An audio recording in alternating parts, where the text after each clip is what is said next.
Good evening, good day, everyone, and welcome to the Big Debate Cameroon. I am Terence Agbor, sitting in for Harifon, and I'll be co-hosting today's perspective with Elizabeth Akaya. On today's Big Debate, we revisit the ongoing conflict in the southwest and northwest regions of Cameroon and the humanitarian crisis that has ensued as a direct consequence of the conflict. Since October 2017, the two English-speaking regions of Cameroon have been plagued by an armed conflict as a result of a self-declared independence by separatists on October 1, 2017. While the full-blown armed conflict started in October 2017, the genesis of it all started predates as far back as 2016, the late 2016, when lawyers and teachers resorted to the streets of Buea and Bamenda to protest against the domination of French in Anglophone courts and schools, after several letters and complaints to the hierarchy have fallen on deaf ears. The conflict has since resulted to close to 1 million people displaced and thousands killed, as well as over 700,000 children deprived of education.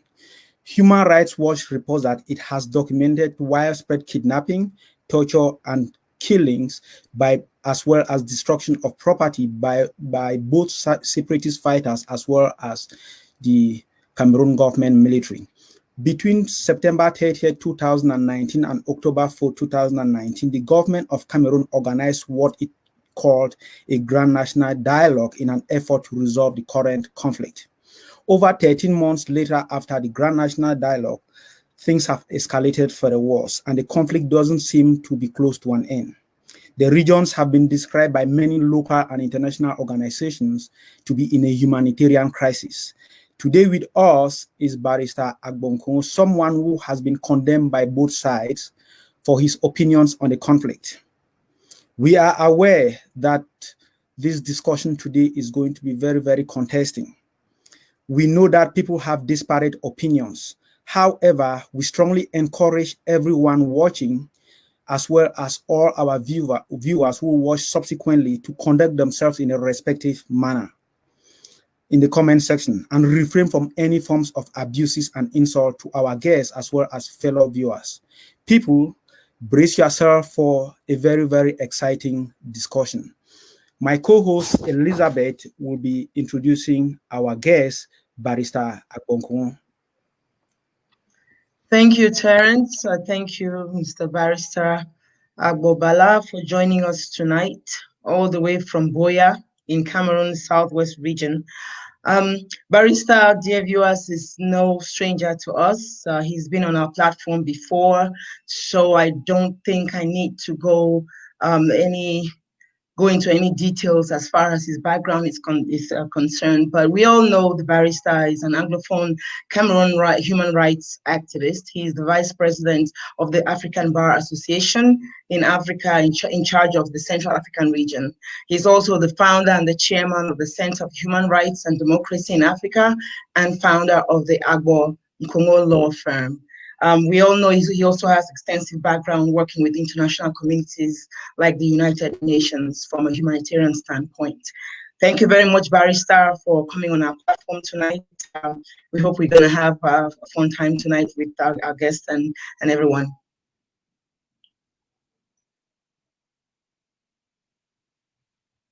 Can you hear me? Thank you for having me.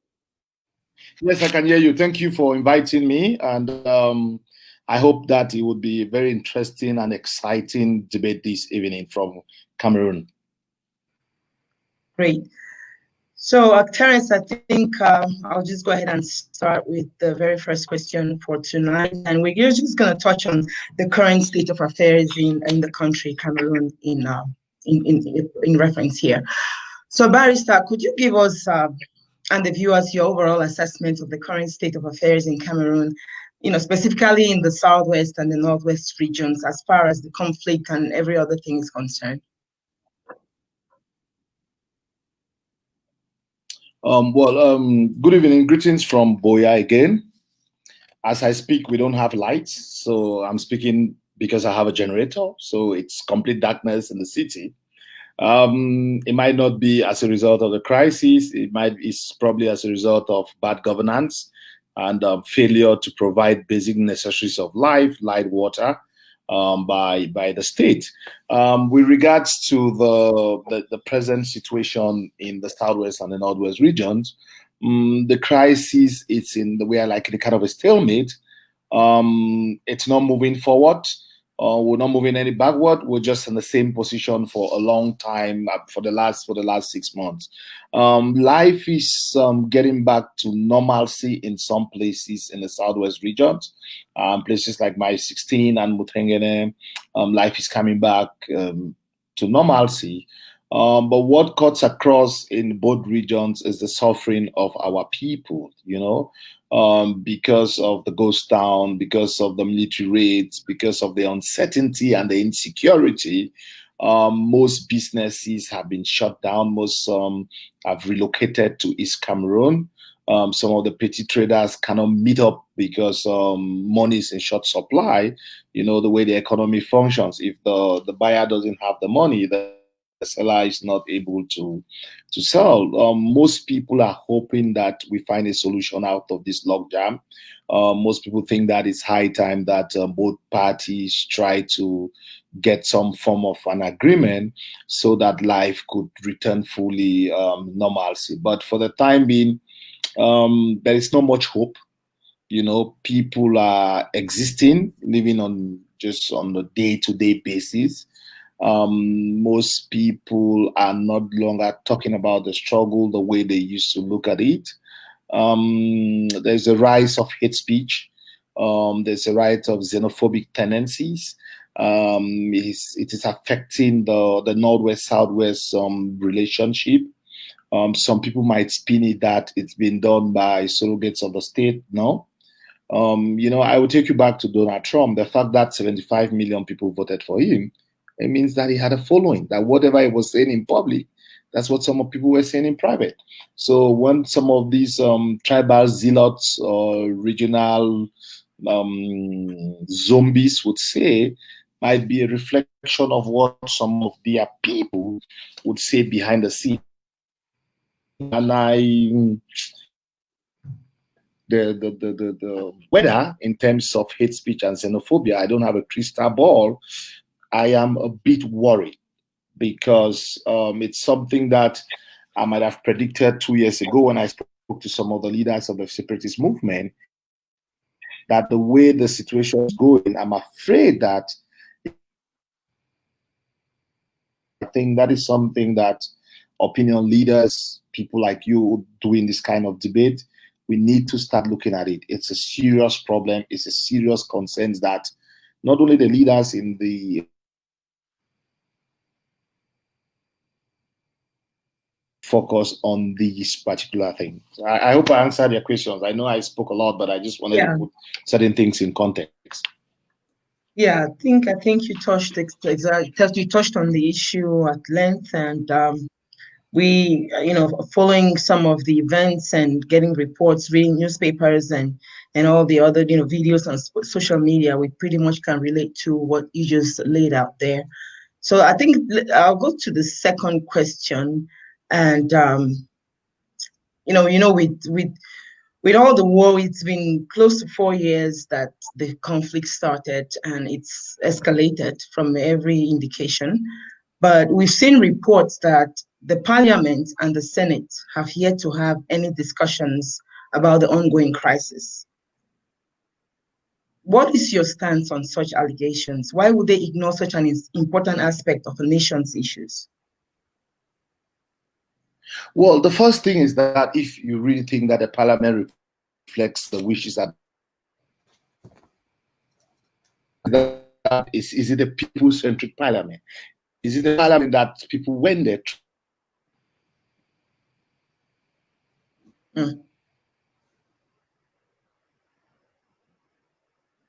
time to address some of these issues? It's very frustrating that in the Parliament, a few parliamentarians have tried to raise some of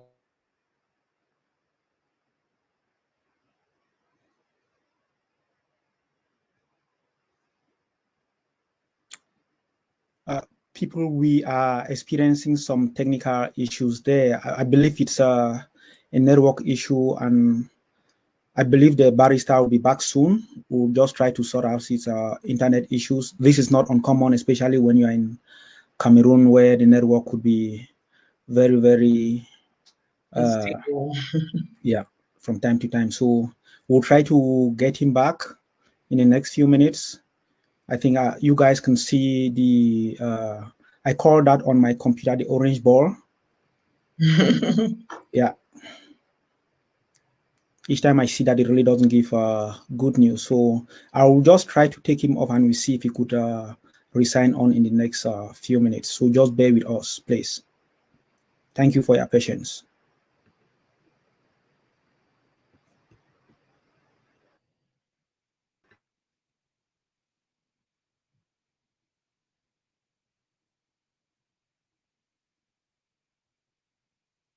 Maybe we can have some music in the background while we try to bring him in, and if you don't mind, you can lead the entertainment, some dancing. Okay, I'll try to get some music, and I'll have to declare up front that whatever music we are going to play here, we don't own the rights to that music. Okay, yeah, the barrister is here, so maybe he's back. Yes, yeah, he's back here, so maybe we'll proceed to have him. It would be sloppy. Yeah, sorry, barrister. I think we lost you there. We understand it's network, so we expect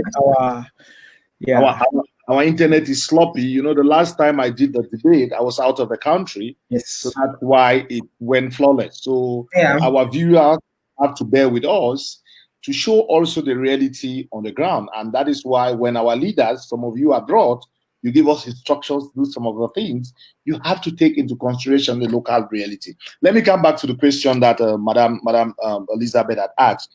I said the first thing you have to ask yourself, is this a people-centric parliament? Were they voted by the people? Do they reflect the wishes and aspirations of the people of this country? If you answer that question in the negative, then it's not surprising the kind of inertia, the kind of silence on an important thing plaguing the life of this country. Parliamentarians, a few of them have attempted to raise the issue. But in the National Assembly, for example, Kavaye Jibril, who has been a speaker, God knows how many years he's been there, would always shut out those views and dissenting kind of things. But I'm a bit stunned by the fact that CPDM, Anglophone parliamentarians in particular, I know the ESIF have tried something with Cameroon and Co. They have not done a lot. And this is a national problem that has to be debated in the People's Parliament, has to be debated in the House to find a solution to recommend to the executive and the judiciary. I remember in 2016, late 2016, we had a meeting with the current, one of the vice president, Madame Lifaka, at Hotel de Député with some CPDM parliamentarians. It was groundbreaking, but because of the infight in their own parties, they did not accept the resolutions of that set meeting because some people wanted to take it. But we are where we are now because we have a parliament which is there to rubber stamp the wishes and aspirations of the head of state. You know, this is a parliament where in the history of multipartyism in Cameroon, we've never had a private member bill. Every bill that has been voted in the parliament comes from the presidency. They prepare the draft and they send it to the parliamentarians to just affix, append their signature. So this is not a parliament that you expect much from them. But also, on the other hand, I blame us. I blame who boycotted elections, who attacked those who were going for elections. Because Nemo that could not happen. You cannot give what you don't have. Okay? We boycotted elections. We allowed the CPDM people to run for their elections. They have won. And we want them to discuss our agenda. You know, this is not their agenda. It's not part of their plans. At a parliament that was colored with 35 Southern Cameroonians. I mean, people who believe in the Anglophone struggle. And we had municipalities run and manned by these people. They can shake the fabric of this country. They could debate things. If 35 people walk out from parliament, it's different when one person walks out from parliament, not so. And you have people on the other side also. I've met Francophone parliamentarians who are sympathetic for our cause. But if we only plead our cause by not being involved in where things are being discussed, it becomes a problem. Madam Elizabeth, have you thought about the fact that all the councils in the Southwest and the Northwest was manned by people who live in the struggle, meaning that they would raise monies, they would show the Anglophones and Cameroonians that they have a culture of managing, how they can manage. People trust them, so that if we were to have a state someday, they would have gotten lessons in how to manage. But when you boycott everything, when you criticize everything, and you don't want to tag along, it makes it difficult. We end up being in a position where we depend on people who don't believe in our struggle to debate it in the National Assembly. And what is the resultant effect? No debate, no discussion. It seems as if it never happened. That's where we are. But Matt, if I can just ask a follow-up question. You made mention of the fact that people boycotted elections, but if my memory doesn't fail me, many are of the opinion that there is no point in them partaking in any kind of election when the winners are already predetermined. So what is your advice as far as this? Because this is a very important thing, an important aspect, and it's like a recurring issue, a recurring event. Every year, the people boycott the parliamentary elections, some boycott the presidential elections and all whatnot, and they always, of course, give their reasons to the fact that there is no point in them partaking in these elections because the winner is already. Madam, we can take a Hydra-like approach to politics, to activism, to trying to bring change. Meaning that some people will be in parliament. Look at what is happening in Palestine, the Hamas and the PLO. There are people in parliament, there are people who are fighting. Not so? Yeah. What we did or what is said was only relevant because we said it in parliament. People say those things in the cafe every day, not so? But it doesn't know. But the fact that he used his position as an MP in the parliament, it made news. It motivated people. It encouraged people. So if we have 35 parliamentarians saying that, we are on the street also, mounting pressure. People in the diaspora are mounting pressure internationally. Some are doing locally. It would have an effect. It might not. I mean, I'm not saying that it's a panacea. It would not solve the entire problem. But it would at least, every day in parliament, these things are raised by 35 or 40 parliamentarians. And if you're a parliamentarian of your sort, you will be able to woo one or two other parliamentarians of French extraction to see logic in what you are doing, okay? I understand the frustration. I boycotted elections in Cameroon. I voted also. I've seen, but to me now, the whole boycott thing has shown that you are dealing with a leader who doesn't really care, okay? And unfortunately, the way the constitution is and the electoral code, it's not, it's simple majority. When you boycott, the CPDM will go. What we have done, can you imagine that after 4 years of conflict, what Anglophones have done is that they have handed over the ruling of the Southwest and the. Can you believe that's what is happening? Look at the parliamentarian CPDM have in the Northwest and the Southwest. More than 12. It means we have fought for 4 years. Our kids have been killed. Our people have gone to jail. Kids are not going to school. And then CPDM has more parliamentarians in the parliament. You can argue that because we boycotted, fine. But it's a legitimate right to boycott. If somebody looks at it and the Mr. goes abroad and explains, we called for an election, they did not come. They were scared, and my people won. Can you blame them for winning an election that you boycotted? No. And unless we bring sanity in our debate, unless we bring our discussions devoid of emotions, not insult, and trying to look things from a very holistic angle, we will keep on making the same mistakes that others might have made. History has shown us that boycott would work, but in this particular context, it doesn't work. So have some people. I had spoken to some of my friends in the separatist movement. Can you imagine that those who defend the struggle were going for election? Elekam will not be able to rig this election. Elekam will not rig the election. So we'll have people in parliament who will sit in parliament and sing the Ambazonian anthem, for example, and raise the voice and concerns. Our issue is not only about separation or federation. There are issues that our people face.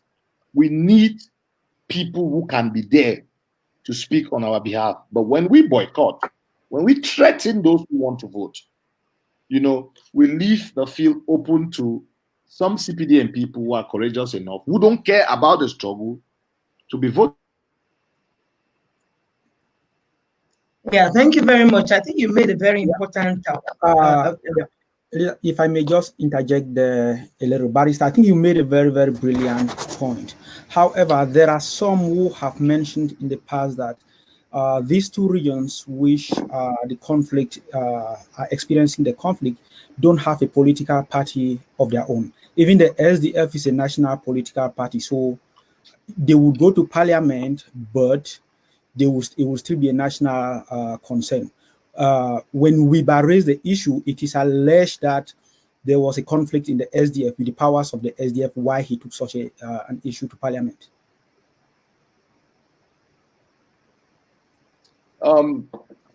I didn't get. I got the comments, but I didn't get the particular question. What was the particular question? So now that these two regions don't have any political party that defends, that's a political party which would go to parliament to defend the rights or the interests of these people, how then are they going to have these people to represent them in parliament? Well, one thing I would suggest, and a lot of people have been talking behind the scenes, there's the need for an Anglophone party. Okay, if you read the history of the SDF, I was a young boy then in the university, but I happen to have been used to some big brothers who were involved. The whole idea to create the SDF was an Anglophone party. Okay, but things happened and it came out as a national party. There is need for us to go back to our roots and create. Look at party Quebecers in Canada, for example. We need an indigenous, the homegrown Anglophone party that is not necessarily there to win presidential elections, but to ensure that the regional elections, they win it and then they work on their agenda. Okay, and I look at what is happening in Palestine as an example. You know what is happening in Quebec as an example. We need to encourage these regional parties. They might be smaller parties, but they have an aim just to work for the interests of their people, so that in presidential elections they could get into alliances with other parties on the other side of the bridge who have the Anglophone interest at heart.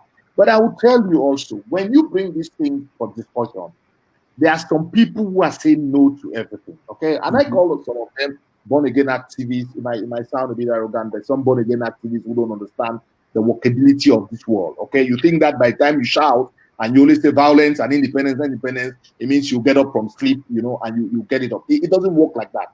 Okay, we have to have, as I said, a multifaceted approach to politicking, to bringing change, to empowering our people. There are people who are interested in the economic well-being. To be honest, they don't care whether you give them federation or independence or not. There are people who don't care. Okay, there are the political savvy people who believe that independence Southern Cameroon will be a paradise terrestre on earth, a kind of Eldorado. Yes, respect their opinion also. But it's high time that the Anglophones come together and form an Anglophone party that will defend the interests. And with such a party, we can start, you know, advocating for a rotational presidency, okay, between the Francophones and the Anglophones. But you have to do that from a position of strength. You have to do that with a political party, because there are places that in this country civil society cannot get in, okay? But political parties will get it. So if they call a meeting for all political parties, no matter how popular you are, no matter what following you have, you will not be in that meeting because you're not a politician or you don't belong to a political party. So we have to try to see that whilst there are other people who are advocating for whether it's a federation or a separation, but also we should allow the enabling environment to be in such a way that those who want to get into partisan politics should not be blacklisted, should not be threatened, okay? Because no one faction or one ideology or one mentality would bring us out of this kind of political quagmire that we are. I think we need bits and pieces of each and every one for us to survive. Yeah, thank you, Barrister. Yeah, just to mention one important takeaway from what we just the barrister just talked about is the fact that what Wiriba did in Parliament didn't, it couldn't have had that much impact if it was not done in Parliament. Yeah. So the fact that we boycott elections doesn't mean that we're doing ourselves any good. Yeah. Right? So we have to be represented in Parliament, pretty much. That's something that we want to take away from this discussion. Let me just say something, please. Just 1 minute. Yeah. Let me look at Barrister Kemende, the lawyer who is senator for the SDF. Yeah. Kemende single-handedly in the Senate made Chief Mukete to step down as board chair of Cartel. When he raised the issue of incompatibility, it was embarrassing to the state. You see, that's why I said people will bring change. It depends on the individual.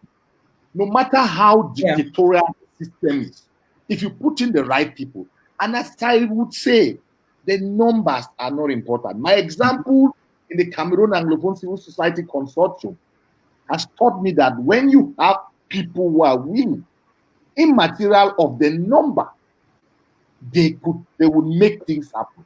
You can still have 1,000 people who spend their time fighting with no vision. It's 9 o'clock. You can have 3 people who have a mission and a vision and to bring the necessary changes. Kemende was an example. Wiba, it's just another example. So we should allow people to go into those places, those offices.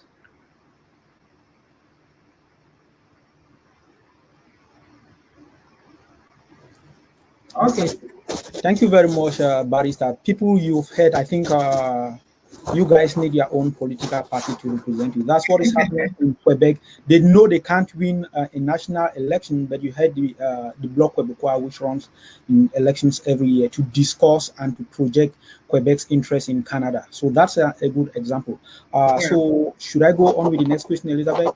Yes, go ahead, please. Okay, so Barrister, we'll move to the next portion, and I believe it's one of the most important aspects of this conversation today. Is about the national dialogue.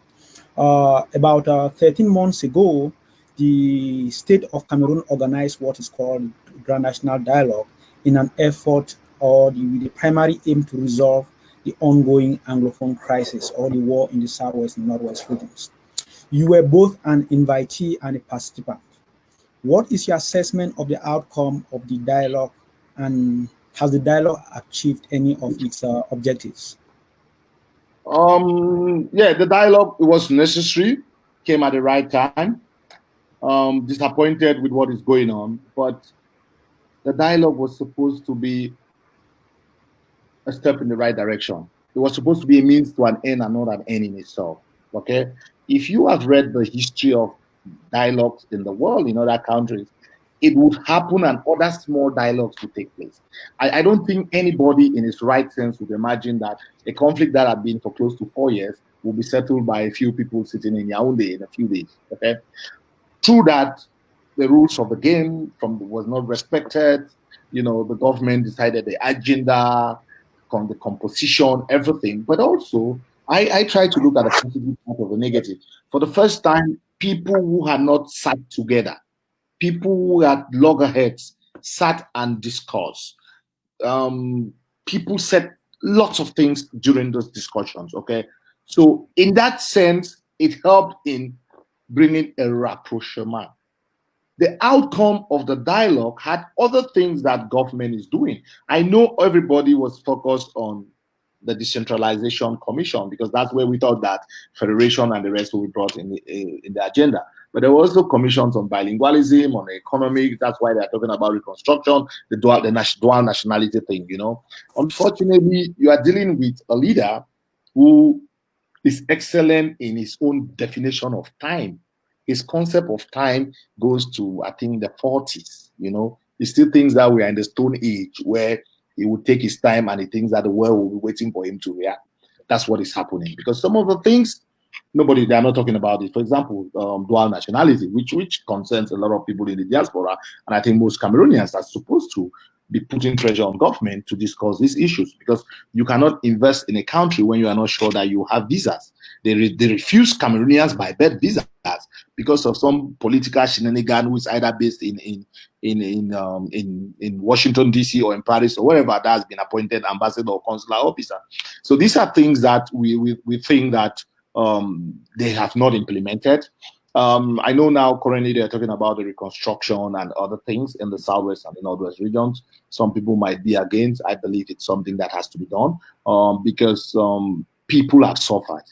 And the person whose house was burned is not interested in the politics of it. He wants the house to be reconstructed. Okay, the mommy who is selling her jama just wants some enable environment for her to sell her jama. Whether you're talking grammar about them state or celebration, that mommy doesn't really care. There was a lot of politicization of the national dialogue. You know, it was like the president was giving us something which was wrong. But when you have a dictator for close to 36 years, these are things that you expect. I expect government to follow up now, series of smaller dialogues from those who did not attend, those who might, some other stakeholders, for example, the non-state actors, the separatist leaders who did not attend. And I think that is as a result of it also that a physical meeting with some of the people took place, you know, and the Swiss also had started prior to the dialogue, and government is a bit hesitant to continue the discussion. My own assessment of it was that it was a step in the right direction. Not much has been realized, but it tried to bring people together, which is something also, you understand, because I met people there who were never spoken, would seen each other as enemies, but exchange ideas. In the decentralization committee, it was a heated debate with those who did not just want the federation agenda. You could tell that, you could see that in the discussion. Those who were pro-government were not very interested in our discussion. But also, it showed that Anglophones, I'll tell you, there were SDF parliamentarians, SDF mayors there were chiefs who came and met me and said that, no, we cannot sit here without talking about this issue of federation. Meaning that people realized that they needed a voice. They needed somebody who had the voice, who could raise these issues. We did not get what we want, or we did not get what we wish to, but I think that it was that Anglophones during the Grand Dialogue talked about a federation. It was not in the agenda, but we raised the issue. We hope that in 2021, the state can move beyond rhetoric and try to implement the resolutions of the Grand Dialogue. You know, they've started some of the things, but there are others also. There are other little things, Mr. Agbor, that affects people. I'll tell you this thing about dual nationality, but also the granting of clemency, okay, for people who are abroad. I'll give you a small example.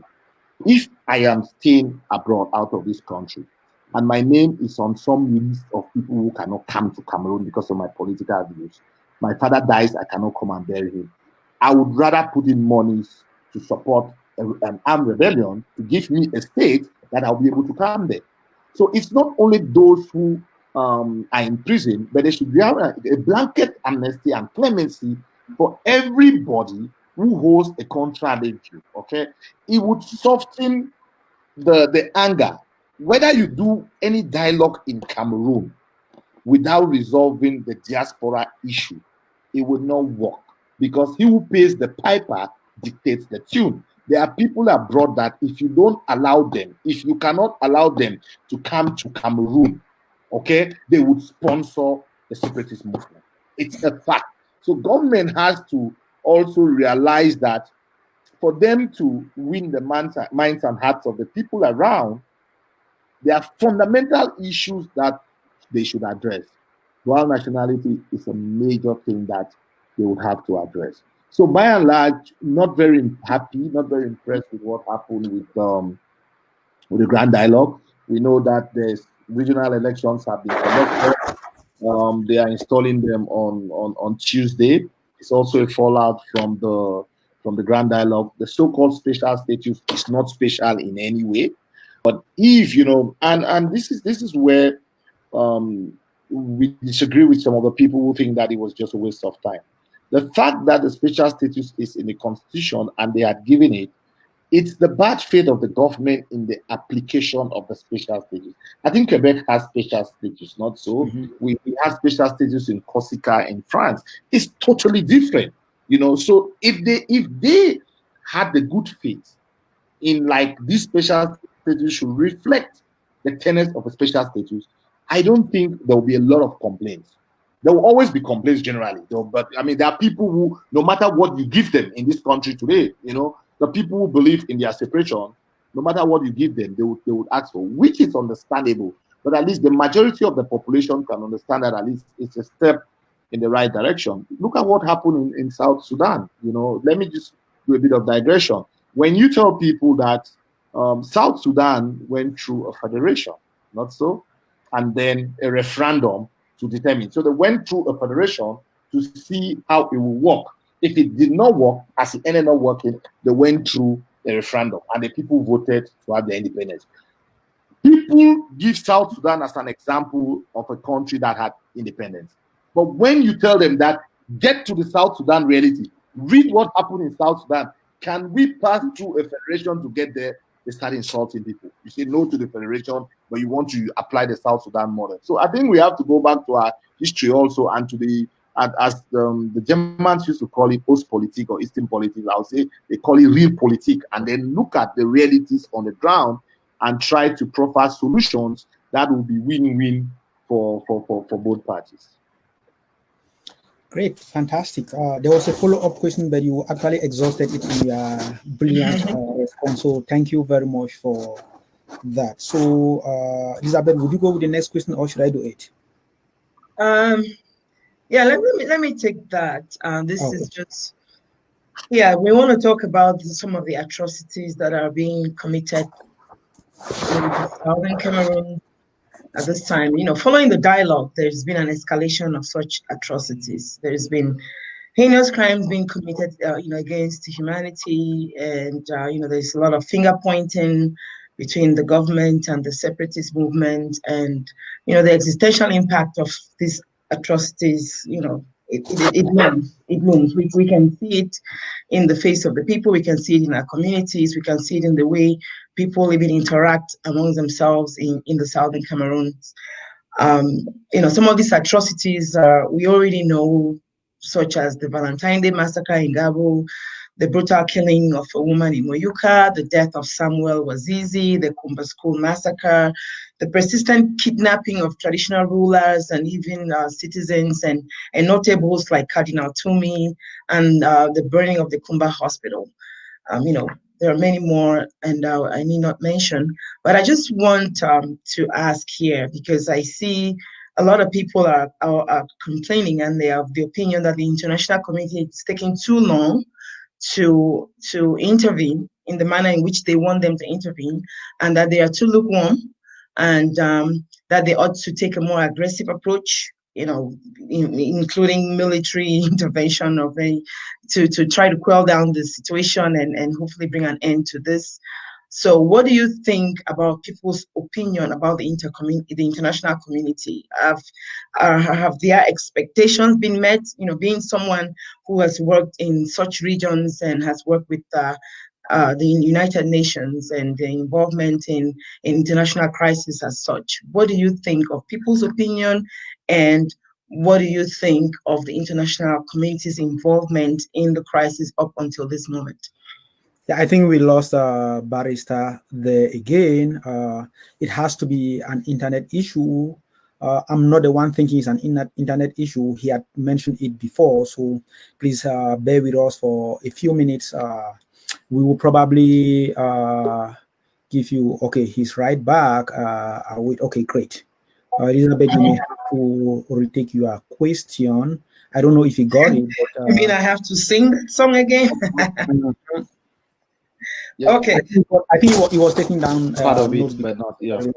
But you may have to, yeah. Let me. Okay, I'll try again one more time. So, Barrister, this I like this question because I think this is your territory. You've had extensive experience working with the international community. You've worked with, you know, such as United Nations in conflict zones, and we just want to talk about the crisis. You know, the escalation of despicable atrocities across the region, heinous crimes being committed against humanity, and the existential impact of such atrocities loom.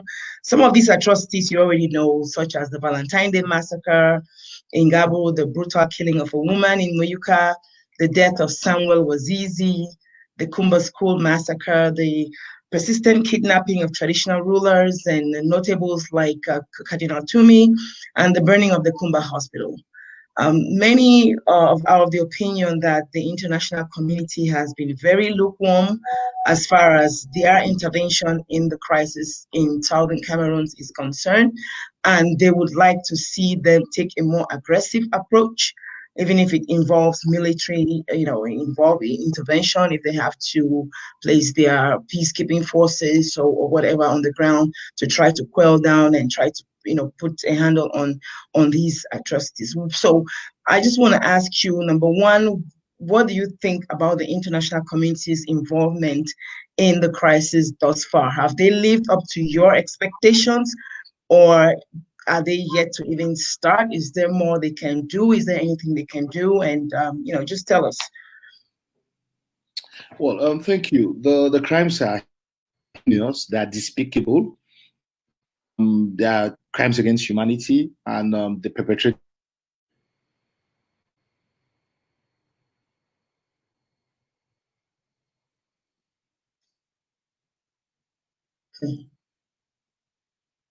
We can barely hear him now.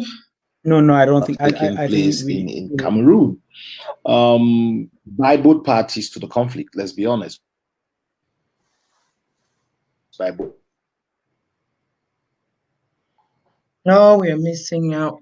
Yeah, Barrister, I think we lost you there at the beginning of your response. You may have to hear me? Yeah, we can hear you now, but we lost you at the beginning. Yes, we can hear you now. We lost you at the beginning of your response. So please, if you could retake it from the beginning. So I said the international.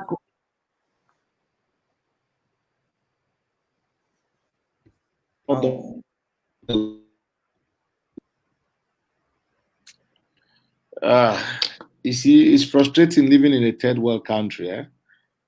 I'm telling you, it's not easy. Yeah, I said the international community.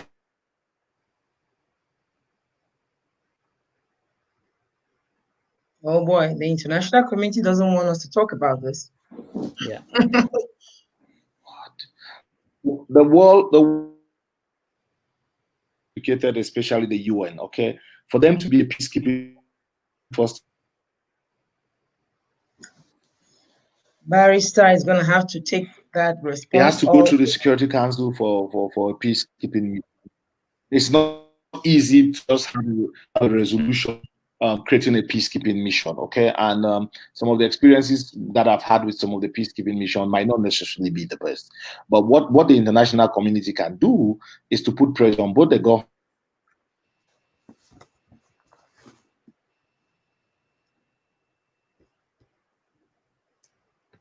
Yeah, we lost Barrister again. I think it's either the international community not wanting him to talk about this, or the viewers not wanting him to talk about this. But he's back, so I will get him back again, hopefully. So fingers crossed. Hopefully now, you see, I've crossed my 4 fingers, so hopefully it will now go well.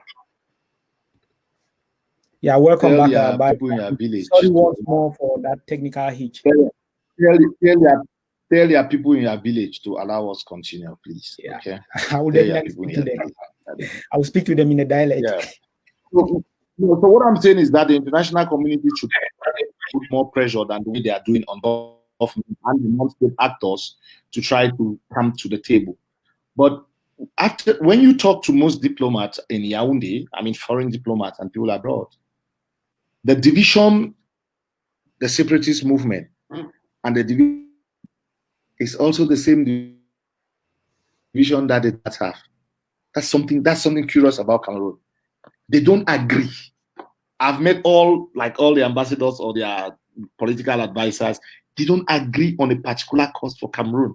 So when they have a discussion with them, like, Felix, why is it that the separatists cannot come together and speak with one voice? I'm like, why is it that the diplomats cannot come together and speak one voice?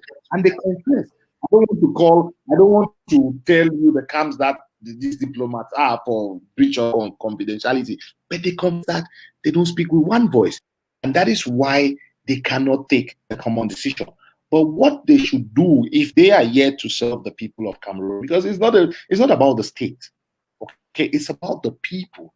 The protection of civilians, their goods, their property, and their life is the cardinal of the state.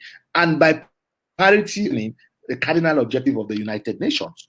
So if they are a national community are not doing that, then there is a problem, you know. But I think that rather than insult them, we should try to woo them. We should try to talk to them. I'll tell you, I met one diplomat came to this country and we had a meeting. And what she said was that, why is it that the people who you are speaking on their behalf are the ones who are insulting? I said, well, that's how our people are. But you should not relent your effort. Whether we like it or not also, some of us have muddied the waters, especially the separatist movement, okay? You insult the head of the UN, you insult the head of the Commonwealth, you insult everybody. These are people who are coming to discuss and try to find a solution to your situation. But you go online and insult them. One of them, I mean, the lady of the Commonwealth asked me, so what is wrong with your struggle? Why do you insult everybody? I'm like, well, madam, find a solution to our problem, because me standing in front of you here talking for the people that insulting me, even my great-grandparents. But that is no excuse that we should abandon the people. That is no excuse that we should not do what we are doing because of the insult. So also advocacy takes a long time, and the world has many problems also, okay? When they will probably prioritize the African region, for example.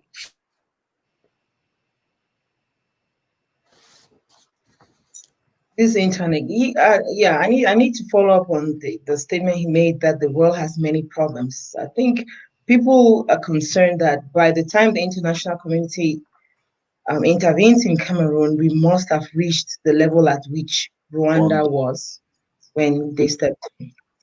Yeah, you guys saw the orange ball there again. So, Barrister, I think we didn't get the last 2 continue. minutes. Yeah, so I think that the international community has to do more. Yeah. Okay, so I think we touched on several aspects of that question. I think we should move to the next question, which I will take, if Elizabeth doesn't mind. Yeah. So this is a very interesting and important question, and because it's important, the internet is misbehaving. As you guys can all see the orange ball. I don't know the color on your side. It's a crystal ball. Okay, great. He's back. All right, great. So on day 3 of the Grand National Dialogue, you declared that the dialogue would be pointless unless the form of the state was discussed, insisting that decentralization would be insufficient. One of the resolutions of the national dialogue was to speed up the decentralization process. To this, the government organized regional elections to elect regional representatives on December 6, 2020. And you mentioned in one of your responses that these representatives will be installed on Tuesday.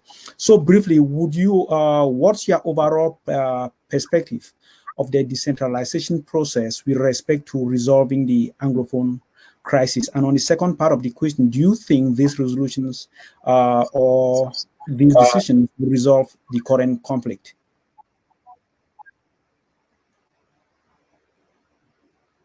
I think you are sitting there tight, so consistent with the internet acting up again.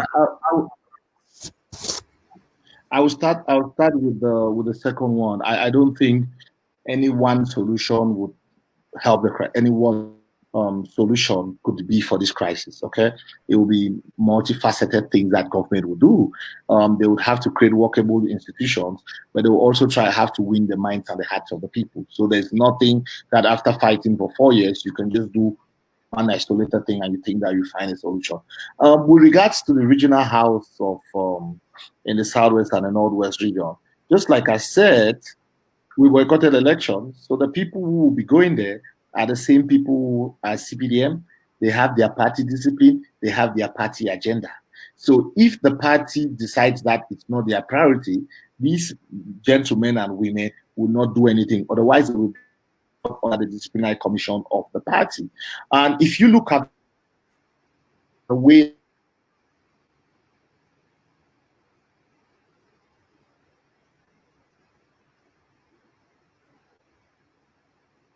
yeah, people, it is important to know that Barrister Agbor Nkongho is on the show in Cameroon. We can experience firsthand the internet problems. I know most of us have tried to make several calls in Cameroon and sometimes they don't go. So this is what he lives on the ground. So sometimes when he comes on, we do appreciate and applaud his time. So thank you once more, Barrister, for coming. Yes, so what I was saying is that if you look at the way their list was done, it was something that the others came from above. On Tuesday, they'll be doing their internal elections now for people to get commissions. I can tell you authoritatively that the Yaoundé will send a list with everybody who is supposed to be on the commission. They will just vote by acclamation. Okay, this is what we gave them a carte blanche, a blanket check to do whatever they are doing. So why expect more? My father used to tell me that anything from them. Okay, I know a few people in the region hoping that they can think about the people. But don't forget, Mr. Biya is not ready to cede any part of his authority in this country. Mr. Biya wants to have absolute power. So he might give a small decentralized power, but he still controls through his governor. Why do we have a regional president and then we have a governor? What's the essence of the governor? Why can't the regional president be in charge of the region? And I can tell you, the regional president that will have they'll look for system people. They'll look for what Chalindicha will describe as man Fridays of the system. People Fela will describe as zombies of the system. Who, when they say stand strong,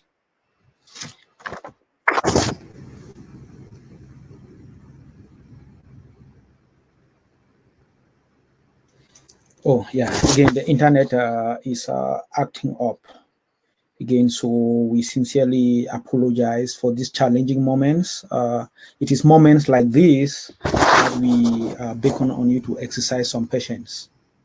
And also I like to leave the orange ball there so that you guys see what he's going through, and to stay, because he's also staying despite the challenges. You haven't heard him say he's leaving, so I beckon on you and plead to you, everyone viewing, to stay, because this conversation is one that we need to get. There are a lot of things that we will learn from this, and thank goodness he's back. Welcome back again, Barrister, and we are very, very sorry for all your troubles. Unfortunately, it's beyond our control. It's a reality on the ground. No, what I was saying is that in the Southwest and Northwest, these regional councils will be run by CPDM persons who will take orders from above, party discipline. I've spoken to some of them who are really willing to try to make things happen. But I can bet you that the persons who will be the regional president in the Southwest and Northwest will be a party lackey, will be somebody who will not criticize the governor, would be a man Friday of the system, kind of a zombie of the party, who would be like, think what the party wants. Why? They will tell you they won the election and their party discipline is this. They cannot say what the president decides the agenda, and if he has not decided that this should be a priority, they will not make it. They will not make it a priority. Yeah, I expect the people also, people's power. I expect the people in the Southwest and the Northwest to hold these elected officials accountable, to put more pressure on them, by either writing to them, by either protesting, by either having press conferences on the things, on constructive suggestions for them, on the things that the people want. It would help in alleviating the sufferings of the people.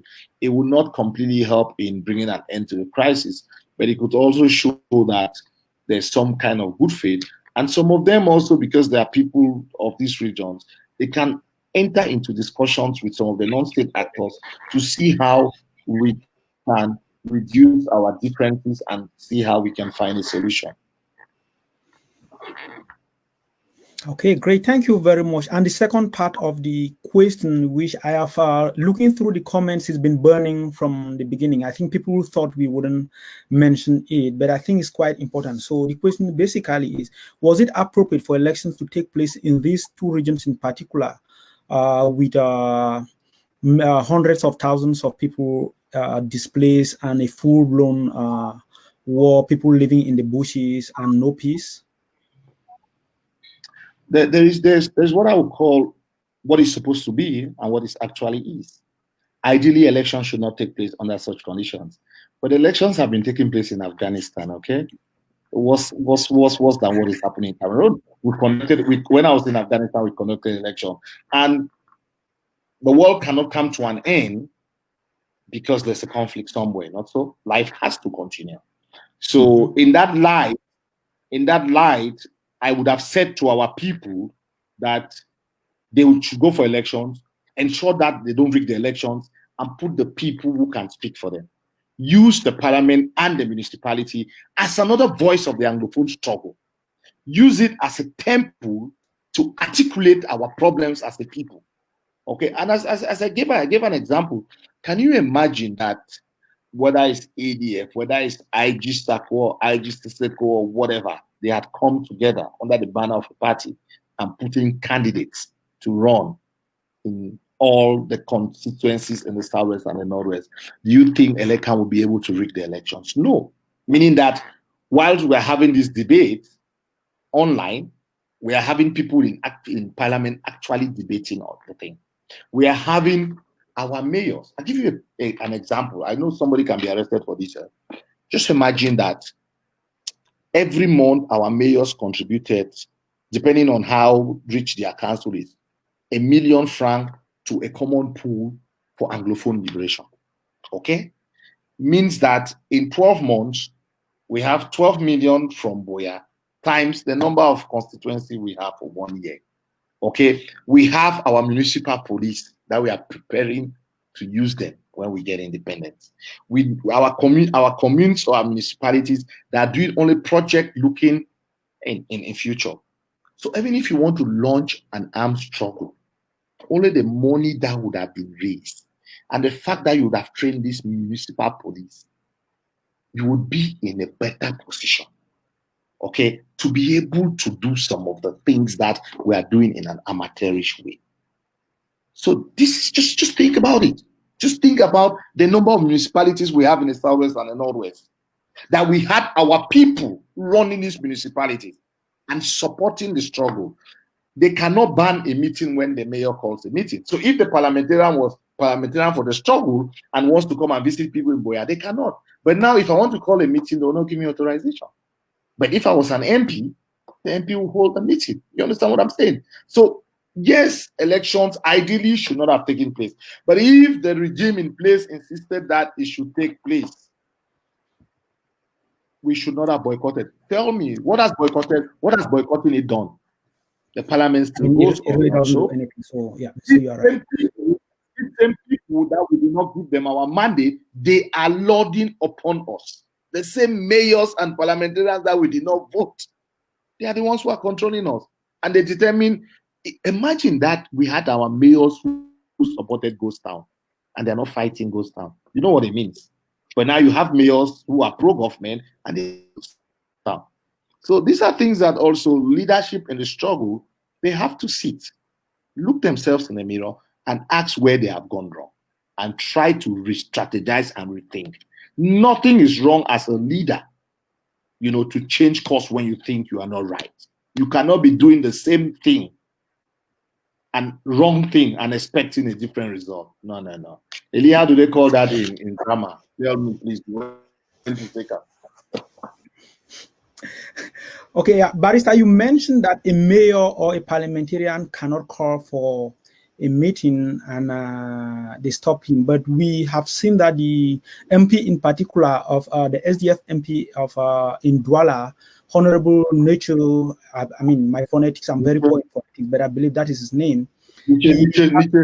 Yes, he called for several such meetings. And 1 day or 2 days before the meetings, they were either court banned by the local municipal administrator or the SDO. So that can still happen. Yes, sorry, yeah, it would happen. But when all my parliamentarians and my mayors in the Southwest call for a meeting after every week, you ban it and end from where? Okay. And if they call us to come out in the streets, our elected officials, you know, when your elected officers go out to march, it's easy for you to, you know, cool. Because you know that at least there's some leadership. But if the people call and they are not there, it makes it difficult. What I'm basically saying is that, I mean, election and having the people there, it's not 100% certain that it would solve the problem. But in a way, you have people who are discussing inside, you know, and others who are discussing outside. You understand? Okay, yeah. You combine the strength of both those who are in and those who are out. It's better than relying only on those who are out. It's just like in a revolution. Those in the diaspora have a role to play, but those at home equally have a role to play. When you combine our two strengths, we can. Everybody in the diaspora thinks that they have the high moral authority to insult people at home. You understand that they only give us instructions and they don't want to see the opinion of people at home. Then at the end of the day, we're in North Korea, you know, where the supreme leader will tell people what to do and they have to abide. And this is not.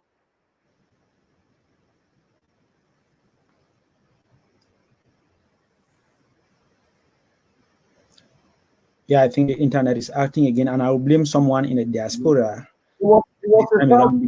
Because he was talking about Southern Cameroon where people disagree without being disagreeable. Okay? No, I'm not Mr. Agbor, I'm back. Okay, it was a Southern Cameroon where, if you look at, it was a Southern Cameroon where, if you look at 1965, there were Bamilikes and Bassas Anglophones in the government. It was a Southern Cameroon where, if you look at the SCNC, the Southern Cameroon National Council, that came out from the All Anglophone Conference, where they were part of 11 province people. The Zuma Force were in the SCNC Council because they knew that these people had historical links to us. That is the vision. Look at the Joa government. You know, it was a Southern Cameroon where an incumbent would lost an election. But now we have reduced the Southern Cameroon where spot seats abroad in one of his caves in the West and insults everybody and dictates to us back home what we are doing and start brandishing people who have sacrificed, who have lost loved ones, who have gone to jail, that enablers and whatever, because you can sit in some, even in the diaspora, we cannot, and I repeat, succeed as a people when we pull our community. We cannot succeed as people when we divide our community. He's a federalist. He's a unitarist. This one is red leg. This one is what. We will not survive. We have to build. You can disagree with me. You might not stand. I have a vested interest like you as a Saudi Cameroonians. That there are things that bring us together. Human rights, the humanitarian crisis, about going to school. Not just about the end game, which is either federation or separation, that you know that we have issues. But let us focus on the justice system. Let us focus on human rights. And we agree without insulting each other on that. When we have solved those problems, we can tear ourselves apart on the end game. But the way we are going, I'm worried for the struggle. I'm not very optimistic the way our leaders are ruling us. Great, yeah. So people here know black legism. We hear that all the time. When you have a different opinion, you are called a black leg and tagged for assassination. So that is something that if we have to live together, we have to, like Barrister said, he always says we can disagree without disagreeable. So Elizabeth, may you take the next question, please? And that would be, questions. I think the barrister has covered question number 7, right? 6. 6. Okay, so we're talking about the atrocities. So, barrister, following the Gabu massacre, some newspaper reports indicated that the Ministry of Defense is filing charges against you for making false accusations against the Cameroon military arm. Is that possible? I mean, not that is that possible, but has your case been heard? Well, you see, everything is possible in this country. I'm sure that people in this country are turning water into water. Everything is possible. these shenanigans. There were like 10 newspapers sponsored by the regime that had a similar front page. Okay. But after a while, the MINDEF, the Minister of Defense, came up with a communique or something. Somebody in the ministry said the minister doesn't have any plans to bring charges against us. But they don't forget we were vindicated. But what I expect from a sane government was for them, all these newspapers, to issue an apology to us for bringing our image into disrepute. Somebody had asked me that, why didn't you take them to go to court? I'm like, who has time to waste on trifles, on some guided people who pass off for pressmen? Who has time to take them to court? And we felt that it wasn't necessary. But I'll tell you something that happened. When Gabu happened, I think I was one of the first persons to issue a communique in my individual capacity before chat of Minister Delegate of Justice came to my Facebook page and wrote to me that do I know that they could bring action against me? I'm trying to hide the perpetrators. And I replied to him that, I say, Your Excellency, we know each other. You know how professional we are. You understand? He was already trying to tilt the, to show that it was not done by government. Fortunately, pressure from local individuals, civil society, government had to cave, and a commission was created, acknowledge their responsibility. The cases are still going on. I want to use this platform to say also that when we shout that we need change, things can, some of these people who lost their relatives, there's a civil claim against these military people. But I can tell you, one of the lawyers called me on Friday when the case came up that some of these people cannot come to Yaoundé because they don't have transportation. And even if they come to Yaoundé, they cannot feed themselves.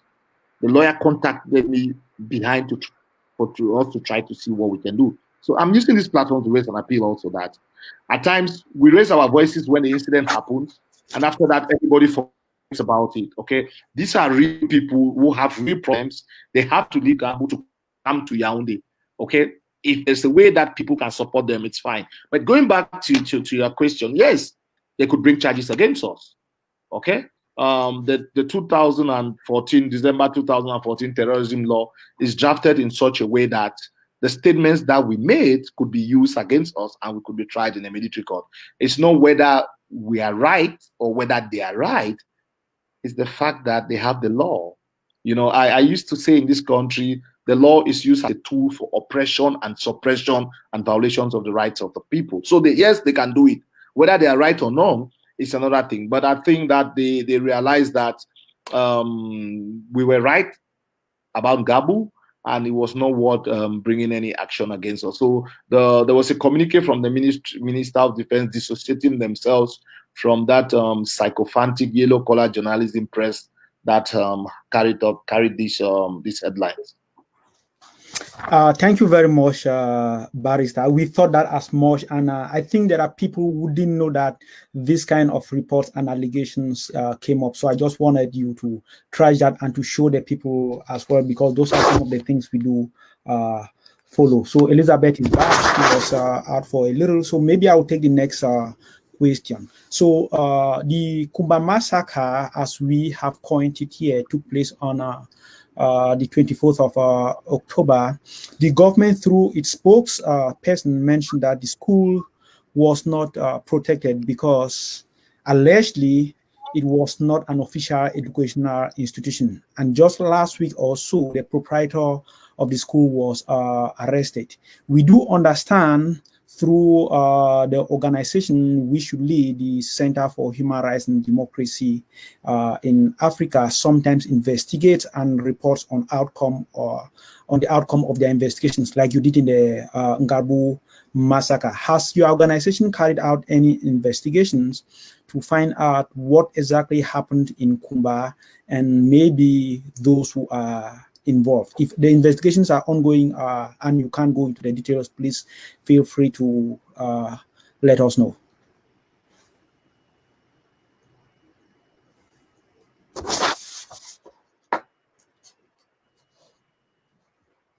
Oops, I think while I was taking my time to coin this question, we lost the barrister. It seems as if there are people who don't like Kumba that much. But we'll be having him in the next, in a few minutes. You guys have all witnessed the challenges, the internet challenges we do, people in Cameroon do have. And so when they come online, please, you have to applaud them for all the time they give us. And I think he's back. He'll be back here in a few minutes. Okay, he's back here. I don't know if he heard my question. Maybe I should. Sorry once more, Barrister. I don't know how to apologize again to the people, but no. Yes, I don't know if you got my question. Maybe I can retake it again. So, following the Kumba massacre, which took place on 24th of October, the government, through one of its spokesperson, I believe it was a spokesman who doubles as a minister of communication, insinuated that the school was not protected because it was not an official educational institution. And last week, I believe the proprietor of the school and a few other people were arrested. We do understand that your organization, CHRDA, sometimes investigates when this kind of atrocities do happen and reports on your investigation, just like you did in the Ngabo massacre. Has your organization carried out any investigations on the Kumba massacre, or have you got any findings? Who did these atrocities? Any leads? Well, yeah, we issued a statement when the Kumba massacre happened, and our findings show that it was done by non-state actors. Whether they had superior subordinate command, it's a different ball game. So yes, you spoke to people who saw some of them coming, and they were the ones who committed the atrocities. There are lots of reasons going on. Probably that the school refused to pay protection fee that they had been paying. You understand, and that's why the guys came there. But the argument by government that this school wasn't properly registered, that's why they didn't provide security. It's just mind blowing. Okay, the state owes a duty to protect civilians. So if that school did not have how was that school operational? That school was in Fiango. It was not in some bush place. They knew it was operational. They did not run the school. Okay, so the argument by the spokesperson of government, you see, it's when you also do politics by godfatherism. You know, when you become a minister because somebody's going through any vetting process, the kind of statements that the communication minister made, it's a statement that in a civilized world he would resign. But first of all, in a civilized world, that kind of person will not first of all. It wouldn't happen. Yeah. But this is a country where one person decides who a minister is. It's an unfortunate situation that happened. I mean, we know that in a conflict, those not taking active part in hostility, the basic principles of international humanitarian law, the Geneva Convention, will tell you that they should not be attacked, they should not be killed. You know, schools, for example, we've had instances in international criminal law where those who have attacked schools, they have considered them as war criminals. You know, and I repeat it that some of the people who are committing these atrocities, whether you like it or not, they will end up in jail. There's a difference between being a liberation struggle leader and a war criminal. You can fight their liberation war by respecting the various Geneva Conventions. And that is why Chada, as an organization, we came out with a basic handbook, a guide in Pidgin, in English, and in French. And we did videos on the basic things that are not allowed in a war. The fact that there is a conflict does not mean that everything should be.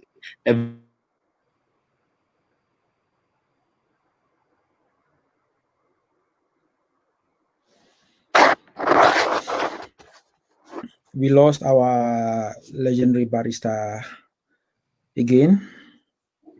It seems as if each time there is something very important that he has to see, the network start acting up. But I do believe he'll be back in a moment. That's a winch point. Yeah. So guys, just bear with us. He'll be joining us very soon. And as soon as he shows up, I will let you guys know.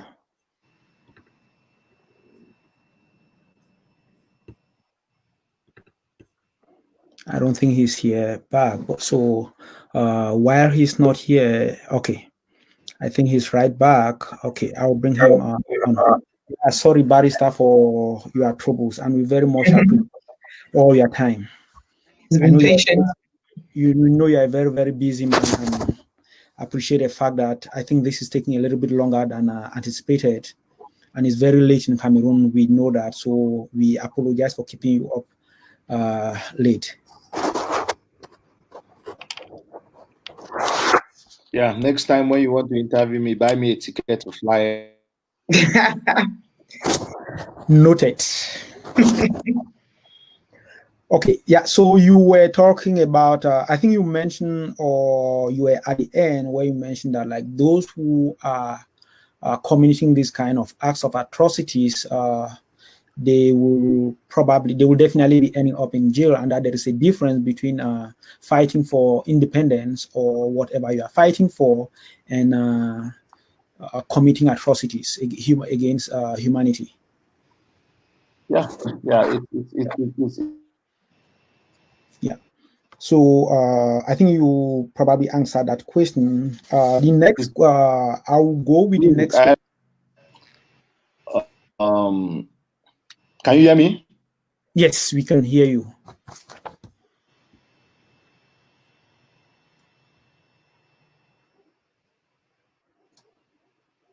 This internet is very disappointing. Yeah, and I would like to request my village people to leave the internet alone as requested by my brother Willie. So please let the internet go. So, Barrister, you must be drinking a very stiff drink. There in Cameroon. Yeah. Well, I think it's back, or is it stalled? It appears stalled. It's frozen. Yeah. Yeah. So we see if we can have him, and in the meantime, if he's let's take a quick halftime with some music, and yeah, we'll have some music. And before we play this music, we would like to mention here that we don't own the rights to this music. It is just for entertainment purposes, and so please bear with us. Maybe I should dance. And this music is by TZ Panchak. I would like to mention here again that we don't own the rights to this music. It is for entertainment purposes, and it actually reveals exactly what's happening on the ground in Cameroon, as well articulated by TZ Panchak and his group.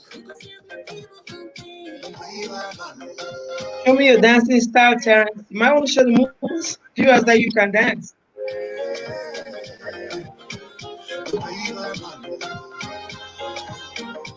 Yeah, as soon as Barrister is here, we will progress. I will keep on mentioning here that the song, we don't own the rights to this song. It's a song by a Cameroonian artist from Manu. I have to be precise because I'm from Manu as well. And like I always say, now we Manu will liberate Cameroon. So why didn't you play Magasco then? Yeah. You have to give the lady the privilege, okay? So this is exactly what is happening in Cameroon. The people are caught in between, as you see on that video. The military on one side and the separatists on one side. And you see the people caught there in the middle. While we are waiting for the barrister, I think he's almost back. we would like to say that we don't own the rights to this music and to this song, and it's just for entertainment purpose. So while he's here, I will just let this little part to play so that you guys see what's happening. I think we can all dance. Yeah, that's Tizi Pachak. We don't own the rights to the music. We don't own the rights to the song. We own nothing to the song, but it is very, very important for this kind of an occasion for everyone to see what's happening on the ground. And sorry, people, for keep on hearing my voice, but I have to do this, otherwise Facebook will take the video off. I mean, the entire video of the discussion.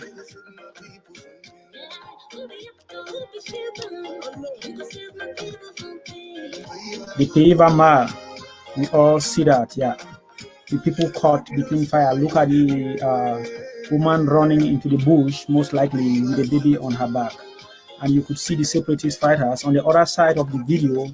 The next few seconds will be, those are the civilians caught in the middle. And that's the military.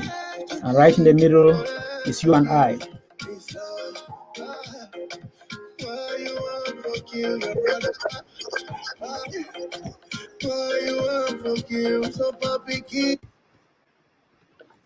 Thank you very much. I think we will move on. The barrister is back here and we'll proceed to the next question.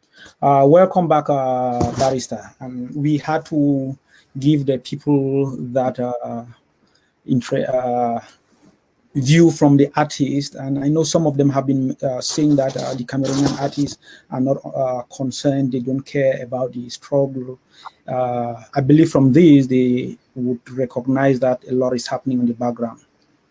So maybe barrister will move to the next question. After this question, Elizabeth has expressed a lot of interest to ask you the next question. She was supposed to do this one, but I will do it so that she gets her liberty to ask the next question. So you have mentioned it as an answer to your first, the response to your first question briefly. So I think it's something very, very important, and I think we should discuss it. So in the weeks close to the regional elections, and even currently, several traditional rulers in both the Southwest and Northwest regions were kidnapped.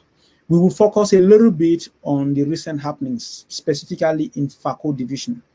It is alleged that following the kidnappings of some of the traditional rulers died while in captivity. The case of the chief of Mile 14, I believe, comes to mind. As a result of that, the chief, a woman, John Eko, aka Moja Moja, as he's fondly called, who is the chief of Boassa village in Boya, ordered for people of the Northwest, from the Northwest region, to vacate his village. Please, I know I have read a bit on your organization. You had a meeting on Friday to educate the people on hate speech. So could you give us your take on this? Firstly, the kidnapping and assassination of traditional rulers, and secondly, on the hatred incited by many individuals, including Chief Moja Moja.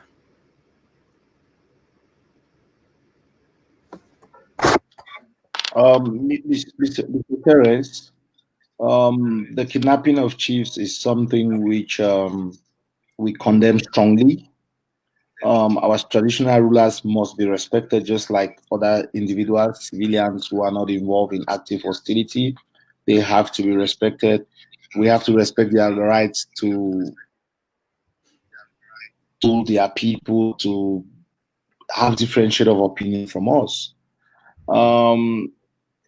I'll tell you, when chiefs in the Southwest were kidnapped, I think 2 years ago, I called Chuayaba. I don't like to call people's names, but on record, Chuayaba. I called Sako. I called Mark Barretta. And I explained to them the fact that this kidnap of chiefs, it's something that could lead Anglophone on Anglophone violence, just like black on black violence in South Africa. To like tell me that, well, they're trying to see what do, you know, it just shows the pain that some of us had when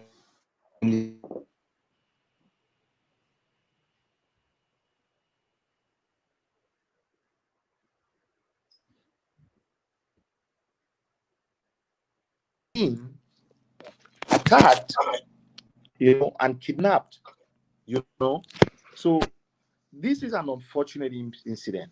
And they're citing examples of other places where kidnaps have taken place and nothing has happened to the chiefs. You understand? So it's easier to lead in kind of incitement of hatred and violence against a people. But there is no justification.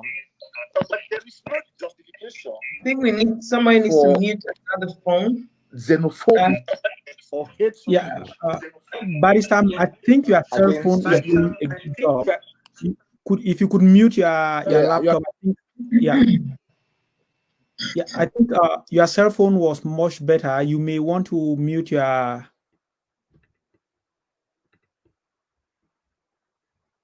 My cell phone, okay. Yeah, I think your cell phone was better. I don't know which one is better now, but let's go with this and see. Okay, fine. I'll go back to. Okay, let me go. I'll go back to my cell phone. But what I'm saying is that we've condemned the kidnapping of chiefs. Okay, but what I'm saying is that there is no justification for somebody to preach hatred against the people of the Northwest. Okay, those who kidnap the chiefs, you don't have any evidence that has been done by Northwesterners. They are Southwesterners in the struggle equally like Northwesterners. But let us assume for discussion purposes that it was done by Northwesterners. It's not every Northwesterner that kidnapped the chief. And when you preach hate against a people, you are putting in the same box even those who are not for the struggle. There are lots of people in the Northwest who don't support the struggle. Okay, and it's easy to incite violence against people, and then somebody is just like when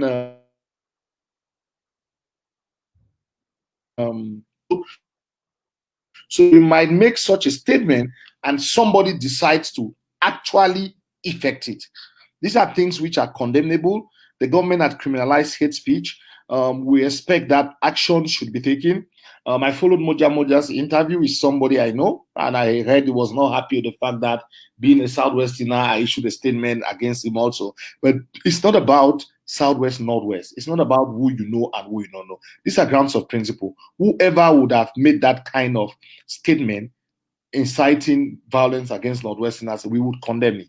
And that is something that I think everybody, whether you are supporting the struggle or not, you have to condemn the kidnap of the chiefs and the killing of the chief, but equally also condemn what Moja and others are preaching. Because if this thing were to escalate on an Anglophone violence, on the Southwest against Northwest violence, it will be uncontrollable, and we are a people. We might have our differences, just like every family. If you have kids, you have twins or whatever, they have problems. It's not that kind of problem that you would preach that people should be killed or people should be, to go back where? Everybody, if you know the history of migration, everybody came from somewhere. Okay? Everybody, look at it. Everybody came from somewhere to be where they are today. So you are telling people to go back as from which date? Okay? That's the problem. So everybody moved from somewhere to be here. So I think that is not something that we should tolerate. It's not something that we should accept, and we should condemn it strenuously. And that's what we did.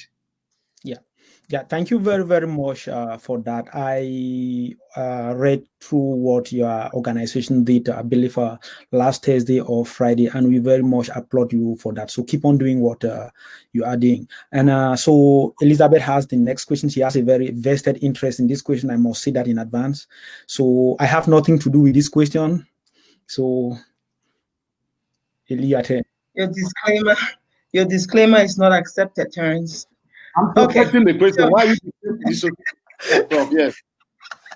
He's trying to exempt himself from this crime. Anyway, so Barrister, I think this is a very important question, and I think you might like it too, because you've been in several panels. You took part in the national dialogue. You've had interviews, and you've in all of that, you've you've asserted and you've expressed your concerns about the crisis and the way it's been handled by both the government and how you think things should be handled, so in an attempt to quell the situation. So I want to ask you a very personal and direct question, and this is with regard to ending the crisis. So if you were tasked with ending the crisis, as a strategist, a lawyer, a humanitarian, an activist, a political figure, and everything, if you were tasked to end the crisis, what would be your approach and strategy?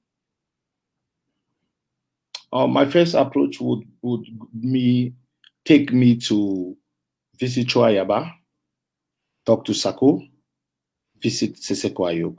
I would go there and meet them. Whether they want to receive me is a different ballgame. I'll have a frank and a realistic discussion with both of them. I would acknowledge the role they play. I would acknowledge their importance, okay, in the struggle, but also acknowledging their role in finding a solution. I would remind them of their duty to protect the people of the Southern Cameroon. That as we speak, I think a negotiated solution would be the solution. But I'll have a frank discussion with them. These three persons in particular, I would meet them individually.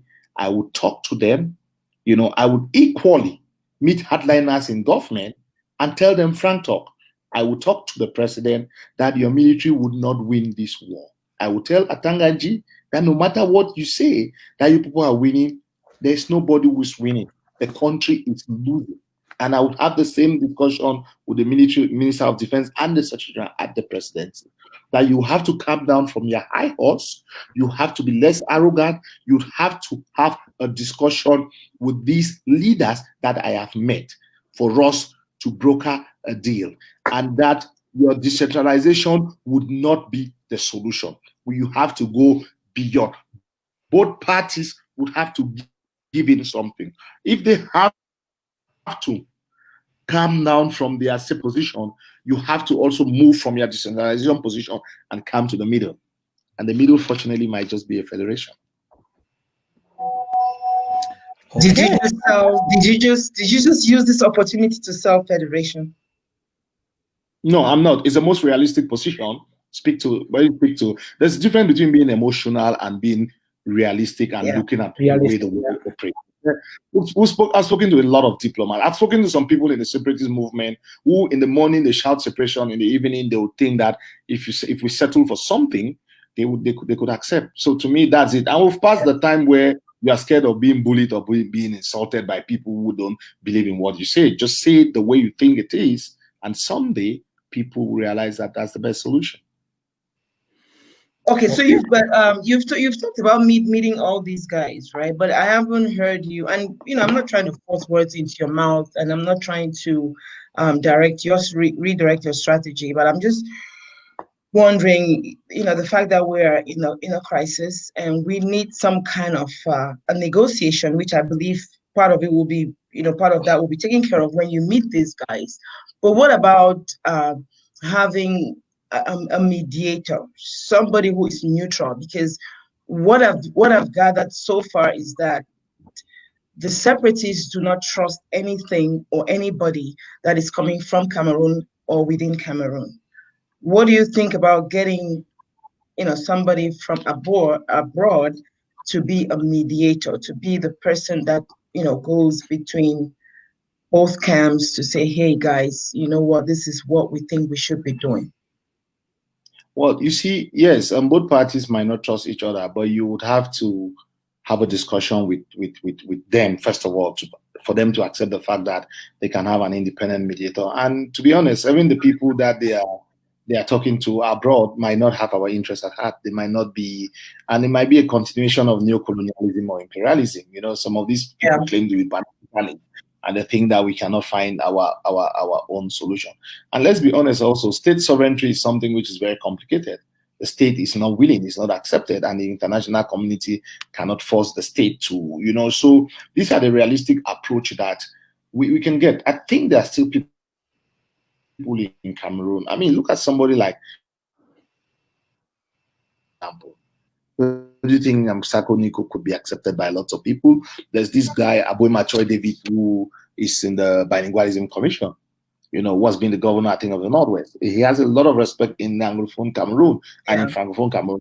It's just getting the right person. You will not tell me that a country of 25 million people would not have somebody who is independent-minded enough who can do it. Or you can pick somewhere in the continent of Africa also. That's why I personally, I met the Swiss ambassador. I met a couple of them. I think that the whole idea of a Swiss initiative is wrong. Okay, it should call an international initiative. The Swiss can sponsor. I know the Canadians are sponsoring it, but it could also hold somewhere in Africa. Okay, I mean, they should not fly people necessarily to Switzerland. Don't get me wrong, I like Switzerland on vacation, but these are issues that touch and concern our pride as a people. Okay, we could also do it in somewhere in Africa. There are people, for example, if you get somebody like Wole Soyinka to be a mediator, all of us know who the kind of person who Soyinka is. I mean, if he accepts, for example, Soyinka can do it. But in this country, you would find people who can do it. But that's the essence of talking to the party. Yeah. Okay, great. Oh, he's still talking. See how, we can get an acceptable modus of finding a solution. And I think that if both parties decide to concede something, you might not need a third party. Okay, for example, if the government today says, okay, fine, we have accepted your federation, we'll give this. Do you need a third party to do whatever in implementing? And it simply said, okay, fine, we'll see a good faith, we'll get into an agreement that would be probably the UN or the AU would be like the guarantor. If in 5 years' time this is not done, then we can now do a referendum or something else. That could be a good idea also. Okay, thank you, Barrister, for that extensive response. We lost Elizabeth, but I think she'll be back. So we'll move to the next question. This is a subject I know you have a vested interest in. I also do have a vested interest in. And so this is the humanitarian aspect of the crisis. One of the direct consequences or side effects of the war is the humanitarian crisis. And the current one isn't excluded. Your organization, the Center for Human Rights and Democracy in Africa, is involved in a lot of the work on the field. And before I proceed to the question, okay, maybe I will proceed, I will ask the questions, and then there is another thing that just came up from the comments and a text message, which I will ask you later. Could you give us a scale of the humanitarian crisis caused by the current war?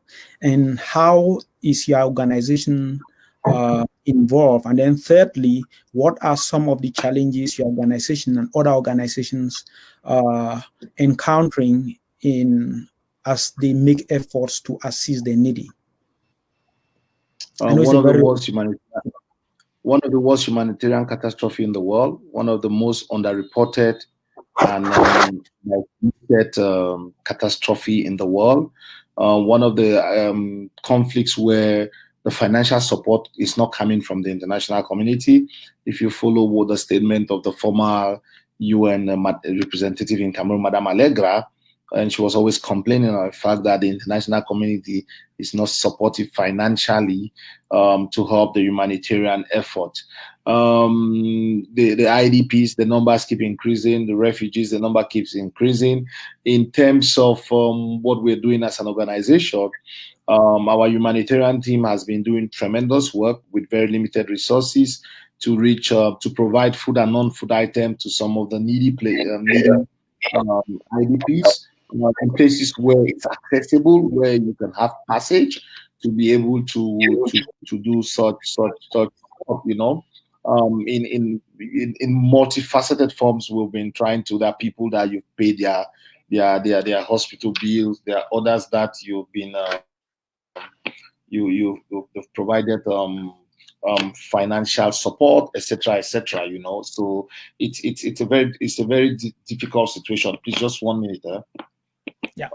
Just 1 minute, because somebody's in my gate. So yeah. Okay. Yeah. While the barrister is coming, as soon as he comes, I will stop speaking. So I have provided you some information there on the screen. For those of you who don't know, Dr. Agbor Nkongho is the founder and I believe the chairman of the Center of Human Rights and Democracy in Africa. They are involved in a lot of humanitarian issues in the current conflict in the Southwest and the Northwest regions.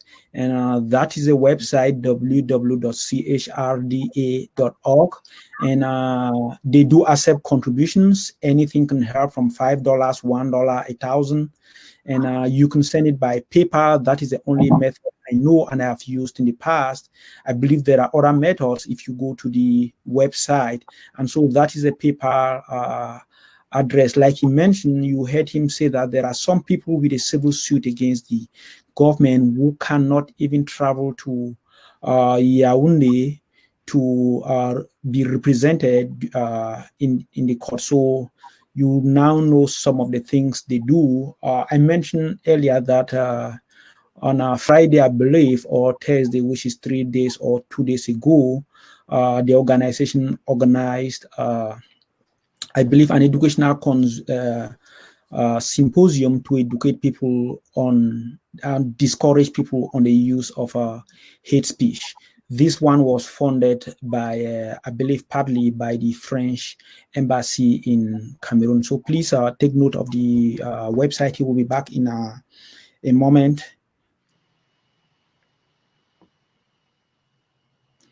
And I'm still receiving questions on my phone. And Laura, I will definitely, your question will be next. And so please bear with us. We took a little bit longer than anticipated. So the learned barrister has to open his door for a visitor. So please forgive us for this. We thought by now, we anticipated that it would end in an hour 30 minutes. We've taken a little bit longer because of the internet interruption. So before you skip to say you have a guest who leaves to open his gate, it is above much more beyond the time we expected to use for this discussion. Why am I coming? Yeah, and so we are reading all your comments and questions. Some of them will be asked. If he doesn't answer all of them now, we will send the questions to him. He will also be able to answer some of the questions in the comment section later. You know, this is a very, very long discussion. We had a question packed because each time you get him, especially he's someone who is on the ground,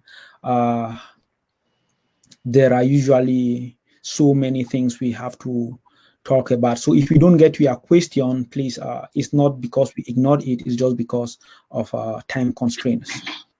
And he's right back, so we will continue. Somebody was ringing my bell, and I don't have the luxury of employing a security guy, so I had to do it. So in future, if you employ me a security guy, I will be happy. So as I was saying, that the Center for Human Rights and Democracy in Africa has done a lot in providing food and non-food items to lots of villages and affected persons in the Southwest and the Northwest region. The biggest problem, like all humanitarian organizations will tell you, it's a problem of finance, but also a problem of having access, because there are in some of the places where you don't have access. So what we do as an organization is that we work with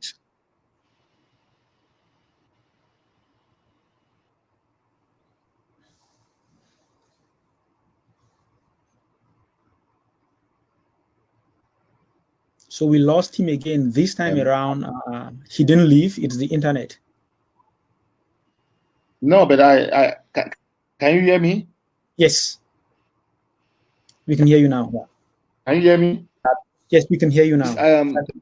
There's financial of access also, but who is that we partner with other organizations to gain access. We partner with other organizations to get access in places that access could be difficult for us. That was sponsored by the Canadian High Commissioner.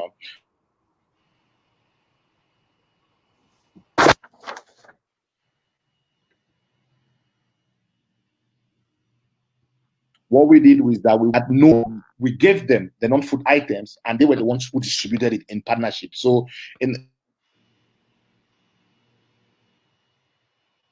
by solidarity, and give them the necessary support, because if we don't do that, then it would only be a few organizations doing some of these things. And they are passionate because the people see them directly in helping the communities.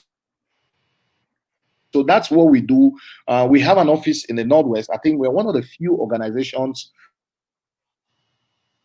offices in the Southwest and the Northwest region. So when we are doing humanitarian work in the Northwest, we don't leave Buea and go there. Our office in the Northwest, based in Bamenda, we will do the humanitarian work. They cover the entire Northwest, and then to part of Mamfe also. So that's what we do. Change the game for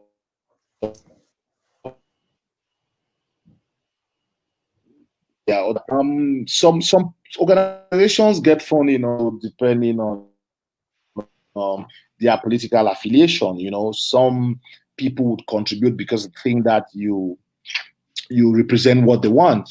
But for us, we made it clear that we would not take donations from anybody or group of persons that wants to influence our agenda. As an organization, we try as much as possible to be neutral and to be professional, and we are helping the needy. That's why the guide I was talking to, we gave some of them to to their fighters, and we also use our own other channels to reach in the military. But the fact that it's online, we are written to the we can share it to each and every one, because helping people to come out from their problems, supporting them, it's something. We've gone to a refugee camp in Nigeria with a team, and what we saw was very sad. We've gone to this chief of Malele who was killed. We have gone to his village. We saw the number of IDPs there. We saw kids that you just gave. The kids, they could not afford even something to wear. I saw one wearing a Ronaldo t-shirt that was dirty, and I promised to buy them football. It was so sad.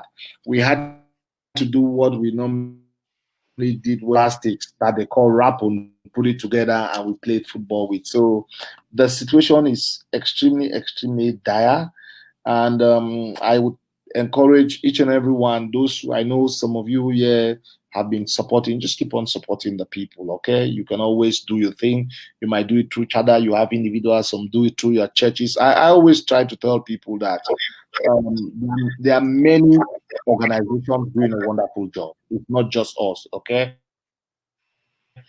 and people have their churches, their people they trust. Just support through whatever channel you feel it can reach the people, especially credible organizations or individuals. I mean, for example, I'll tell you, I have represented Lourdes in about Our Lady of Lourdes in about 3 of their humanitarian gestures in Cameroon. Okay, they have sent their monies through me as a person to make sure that I effect the humanitarian activity. So there are lots of other persons, there are lots of other organizations. Just reach out. As the Bible says, whatsoever you do to the least of my brother, that you do unto me. When I was hungry, you gave me to eat. When I was thirsty, you gave me to drink. So enter into the house of my. So just do your own little thing to put a smile on the face of somebody and to help somebody. Thank you very much, Barrister. You did not ask us to do this, so I have something on the screen. I believe that is the right paper address. If there is anything wrong in it, please could you correct me? Yeah. Okay, great. So thank you so much. That's it. Yes. Okay. So people we did not speak with Barrister before doing this. We believe he's doing a fantastic job, and the website is there if you want to see some of the activities they do. please go there and you'll be able to find a lot of information and how you can assist. You can assist here, or also there is information there on how to donate. You can just go there and you fill in the donate information. You can donate with a credit card. I didn't put it here because we didn't want it to be as if he came here because of this. And Barrister, I have a follow-up question to that. A little bit humanitarian. People have claimed it's a humanitarian.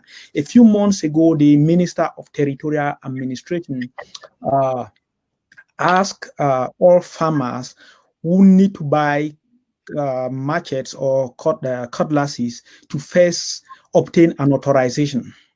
Some people have expressed this concern that it might eventually lead that it might actually exacerbate the current humanitarian crisis, because those living in the villages need these machetes and cutlasses to do farming.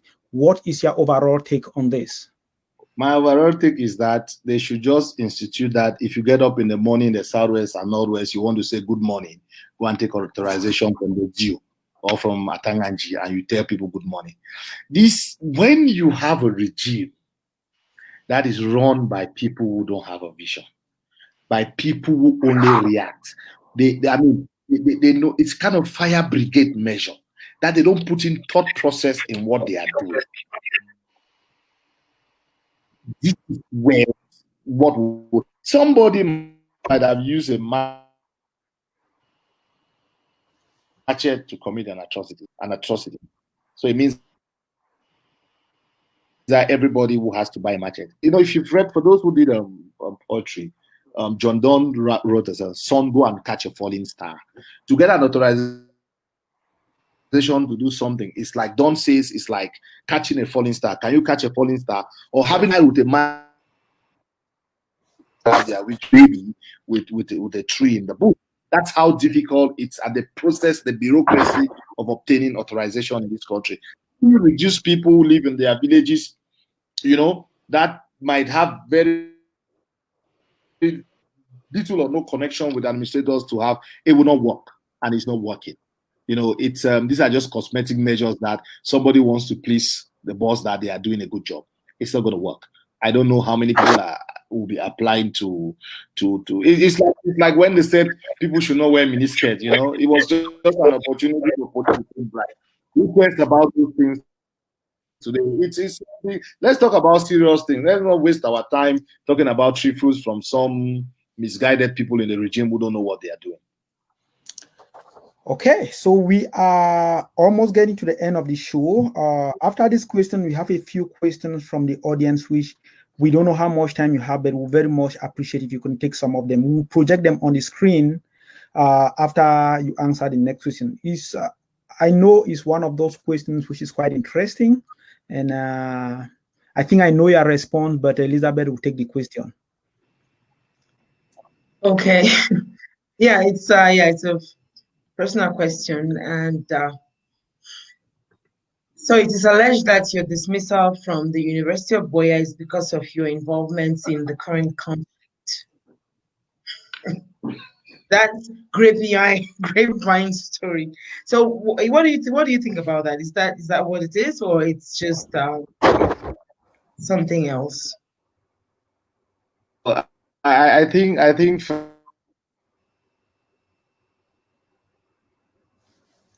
me to teach there, you know.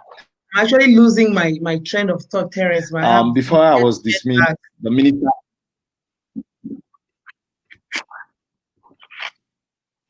Well, before my problem dismissal in the university came up, I think the minister had asked them to investigate whether I come to class, because I normally travel a lot, you know. Interviewed, they checked the logbook, they could attest that I'm a regular teacher. If I'm traveling, I teach extra hours. Even before being dismissed, the students owed me extra hours that I taught them. So they realized that there was nothing that they could use against me there, you know, especially the fact that I'd gone to the Human Rights Council and my advocacy was considered very unhealthy by government. And when the exams question came out, somebody posted it online, and then you started getting the reactions from the surrogates, from the sycophants, and those who believe of the regime. And it was just normal for them that I'd given them the necessary ammunition that they needed to shoot me, for them to bring us their bogus charges against me. The question, if you ask my students, they'll tell you, I have my style of setting an exam. I discuss the question with them. I provide an answer, questions that are discussed. And unlike some petty-minded university that I don't have time to glorify him would write in one of the papers, and they can insult people the way they want to insult them.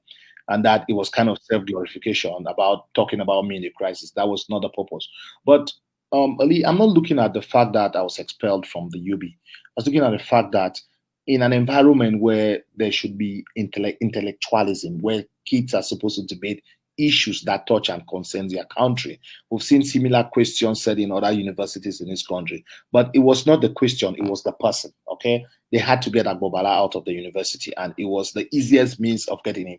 And even if you look at the disciplinary council, they violated the text. Don't mind all what grammar they are writing. They know they violated the text clearly, in terms of when they served me, in terms of the fact that they had to hear me first, because the 1992 law clearly talks about there is no differentiation between a lecturer and a professor, a doctor. No, there's nothing. Okay, and I was part-time, so that's it. At times they misrepresent things in the press, but I decided I decided that I have bigger battles to fight. Famen Dongo, or the vice chancellor of the University of Boya, in my eyes, they're very little. They're very small people. We have bigger fights. We're fighting the state. We're fighting to change the institution of this country. Okay, so to fight the vice chancellor of UB or Famen Dongo is for me wasting my energy, because they are minor players. They are not important in the life of us in this country. So I would not waste my time and my energy to fight the vice chancellor of the University of Boya, or because I think that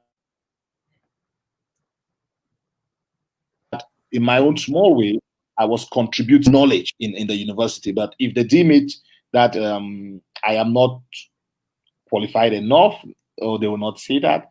If they deem it that my views on my political human rights views are too strong, I heard one of the authorities in the university was claiming that I was using the class as an opportunity to, as a means to espouse my political. 70,000 people that follow me on Facebook. That's a forum where I can use it to expand views. So I miss my students, but life must go on. I think it's giving me enough time to focus on Chada. We're building one of the biggest human rights institutions in the country. You can tell our partnership with the United Nations, it shows that we are doing the right thing. You could tell with the launching of the Human Rights Book, one of the first on its kind, that we did it. So, I mean, it shows that we are, in this country, there's a lot of overdependence on government. Okay, everybody thinks that government would always pull the shot, but there are people who don't care about them. I was earning how much? 206,000. So you really dismiss me. There are people in my office who earn more than 206,000. So you really dismiss me for 206,000. I think that I'll be shedding tears. I don't understand the mindset of these leaders in this country. Thank you, Barrister, for that response. Yeah, sorry for that. Okay, yeah. So we have some few questions. You can bear with us for a few more minutes. We have some questions from some members of the audience, some of our viewers, and I've projected one on the screen from someone you know. Yeah, I've seen the one from Rab. Yes. I've worked with a group, or working. There are multiple groups collecting abroad on collecting data. We also have collected enough data as an organization. Remember that last year we published a document on crimes against humanity committed in the Anglophone regions of the country. The whole thing about the ICC, it might not necessarily be the ICC, because the whole thing about jurisdiction, and I think, Ra, you are aware of the fact that for us for jurisdiction to be triggered in, they will need a referral mechanism. And the referral mechanism is more of a political mechanism that if one of the big five veto, it will not work. Sudan was exceptional because China and Russia abstained, not that they vetoed. So for the time being, because Cameroon is assigned but not ratified, it will be tricky for us to trigger the mechanism of the ICC. But then it's an opportunity. It's the fact that people are collecting data. It's to send a strong signal that someday you could be brought to justice. There could be also a special tribunal for Cameroon, like what happened in Sierra Leone, for example. They can still create a special tribunal to try the perpetrators of these heinous crimes in Cameroon. So yes, there are lots of groups documenting. I am working with some of them. You saw the verification one that we're doing with University of Toronto that came out a few weeks ago. These are many things that Human Rights Watch is also doing, Amnesty International, local NGOs are doing it, and I encourage them to keep on documenting it, because the whole culture of impunity, I think it's the reason why we are the non-accountability. I will do anything and nothing will happen to me. But if future generation understood that there was a conflict and those who violated the laws of wars were brought to justice, I'll tell you, in Sierra Leone, the CDF guy was the Civil Defense Forces. They were pro-government. They were like this civil defense that we have. No man who was the Minister of Foreign Affairs, who was heading the Civil Defense Forces, died in jail. Both parties, the Revolutionary United Front, RUF, and the AFRC, the Armed Forces Ruling Council, and the CDF, we gave them between 45 and 40 years. When I say we, the tribunal where I was working with. So these are things that you tell people and they smile. If you've worked in a tribunal where they give somebody 45 years and the kind of crimes that they were charged with, it's the same pattern: terrorizing the civilian population, chopping the limbs and hands of people, burning schools, kidnapping, extortion. These are things that the international criminal law would punish. So I am pleading with those who are perpetrating such violence to know that someday they could be prosecuted. Great. What will the federation you have Yeah, I'm seeing one from my statue. Yeah. You see, I am a believer of a two-state federation. Okay, a lot of people. I met a lot of Southwesterners during the days of the consortium. They'll tell me that, well, Bala, we support you, but we don't support a two-state. I'm a believer of a two-state federation. I have my reasons for supporting a two-state. It might not be accepted by a lot of people, especially in the Southwest region, but I think that is a closest in trying to find a solution. I know that. But also, if you are going for negotiation, you're going for discussion, you could also settle for less than what you're asking for. But that, to me, it's my benchmark. Okay, I'm going to ask for a two-state. I believe in a two-state federation. Well, yeah, and I think the West Cameroon state would. I think, Barrister, you have a case study. Pardon, Madam Elizabeth. Sorry for interjecting. Sorry for interjecting. I was just going to say you have. Yeah, I was just going to say for your two-state federation stance, you have a case in point, which is South Sudan, and I don't think anybody has the ultimate monopoly over what the ultimate solution should be. I think we all need to sit down and brainstorm and think through and do all the analysis and look at success stories across the world and see what works and of course implement it. Nobody has nobody has we call it in IT the magic pill, or in healthcare the magic pill for the current crisis. So that's something that we need to work on a personal. Thank you for the. Thank you for that. So that I was just responding to the question that I believe in a two-state federation, but I'm also ready. I mean, the two-state that at work might not work today, and I understand because the world evolves. But it's a premise that I'm ready to sit, and then we talk about it. Okay, great. Thank you, Barrister. I think this is the last question. So this one is sent to my phone, and this is coming from Joachim Sonfini. So he asks that in the days of the now banned consortium in Cameroon, that you started a wonderful initiative to bring together professionals from what he described from Southern Cameroon descent together through the consortium. You seem to have suspended that. So do you intend to take it up at some time in the future, or because it could be in any way to rebuild the trust and maybe building Southern Cameroon. But I am in a private group with Joachim that we chat every day. You see, Bayani people are complicated. Joachim would have asked me that question behind the scene. No, not Joachim. Not Joachim. They have asked me. No, it is not Joachim Ari. Okay. Yeah, it's another Joachim. Okay. Sorry, I wanted to say big hi to big brother Joachim Ari. Okay, yeah. Okay, yes. Yeah, the consortium was a platform to bring in civil society organizations, professionals together. Lots of people have asked me the question. I had to take a technical break and think and re-strategize, you see. And you can be important in a country, in a revolution, in your own small way, without necessarily being in a leadership position.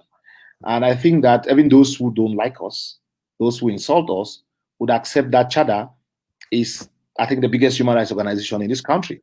So we still impact things in this country without necessarily involved in the political part of it. Not so. In terms of our human rights documentation, the people who don't agree with us would still use our documentation on the burned villages to advocate it. They will still cite our human rights documentation. They will insult us in the morning, but when they go to some of these meetings, they would present our human rights documentation, which has been cited by the State Department, by Human Rights Watch, by Amnesty International, by the Canadian House of Lords, the House of Commons, the UK House of Lords, the US Congress. They have cited these documents. So what I'm saying is that it shows that you can create an impact without necessarily getting involved in coming with like a political positioning. But as an Anglophone and as a West Cameroonian and Southern Cameroonians, yes, we need to come together. I think we still need a platform. I might not necessarily be the leader. We need a platform that people to start brainstorming on what next.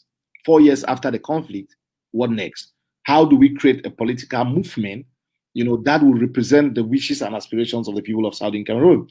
How do we create a movement that would revamp and revitalize politics in Southern Cameroon? So whether we like it or not, there's a kind of a leadership vacuum. I was having this conversation, lots of Anglophone think that we need to wake up probably from our slumber and then try to get involved. But I think also some people, a lot of very important people that have spoken, resourceful people, they got discouraged about as a result of the amateurism and childishness in the struggle, the insults and the personal attacks. There were lots of people who were very resourceful. If you used to look at the communiques that were signed by the consortium or documents that have been written, you could tell that it was well researched, the grammar was good, and it had not only even after the consortium, there were a group of persons working behind. I think there was a website that was created by Mike Boy and Co. You could tell the kind of information that was.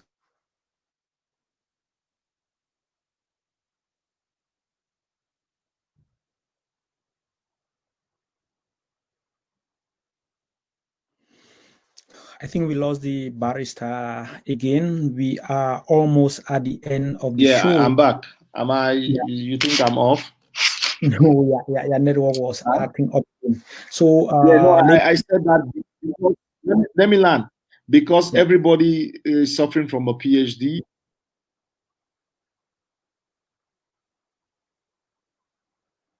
Pull him or her down syndrome, where our discussions to give solutions that can help our struggle.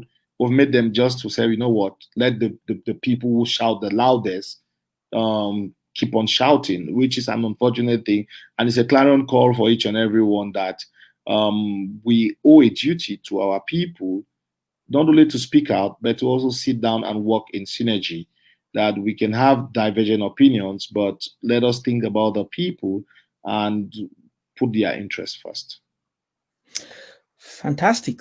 So do you have time to take the last question? Because otherwise, the one on the screen. This last question is from my junior brother from Great Support. Yes, I know him very well. And he tell us what is the end game would be if the government refused the proposal of right. Well, you see, as I think Elizabeth said, nobody has a crystal ball. Okay, the thing now is what is in a name. You know, I've argued on several occasions that federalism, it's what is federalism? Okay. The government doesn't want to hear the name federalism. The people something else apart from federalism. I can tell you that if government removes the name called federalism and gives everything there,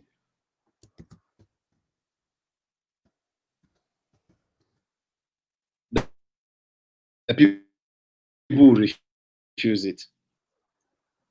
And the international community in the long term, we cannot get everything today. And also, we should be realistic for the things that we expect that we can get. You know, and unless we want to fight for the next 50 years, like others, I used to read people say, short-live the revolution. It's my wish also that the revolution should be short-lived, you know. But in practical terms, it's always a long one.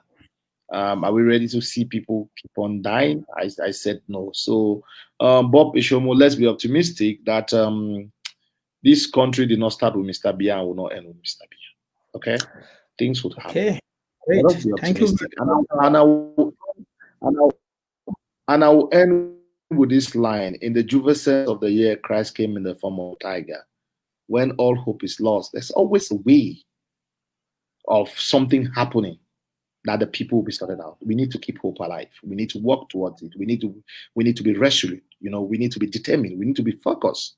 We need to fight for the necessary change. But whilst fighting for change, whilst advocating for change, we should respect human life. We should respect people's property. We should understand that not everybody will think like us. Otherwise, we'll go back to the days of communist Russia. And to the Anglophone leaders, I beg, I plead, I urge, and I challenge you to bury your differences. Think about your people. Forget about your titles. I don't know the number of presidents that we have, the number of generals, the number of head of which part of the state. Look at the people. They are crying for your leadership. They are crying for your direction. Direct them, lead them, and hopefully something good will come out of the struggle. Thank you. Great. Elizabeth, the last word to end the show. No, I think I am good. It's always a pleasure having the barrister on our platform. It's always delightful listening to him. He's very articulate in his ideas and passes his messages across crisply. And he said a lot of great things tonight. And I hope that our listeners have some good takeaways from this discussion. And again, this is not about one person. It's not about one political party. It's not about personal interest. It's about the better good of the country. And so we need to just work together and fight together, cry together, and move forward together.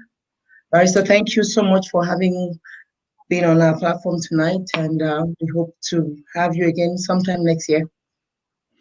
Any last word, Barrister? Thank you for having me. Well, thank you for having me. You guys are doing a wonderful job. Keep on this culture of debate. Invite even people you don't agree with them on their stand. Let them also share their views. And whatever you're doing, make sure legacy for posterity. Do it with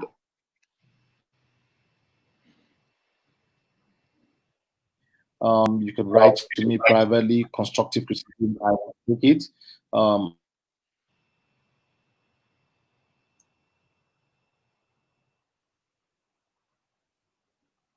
I am allowed on my number is keep the insults because you only make us to improve.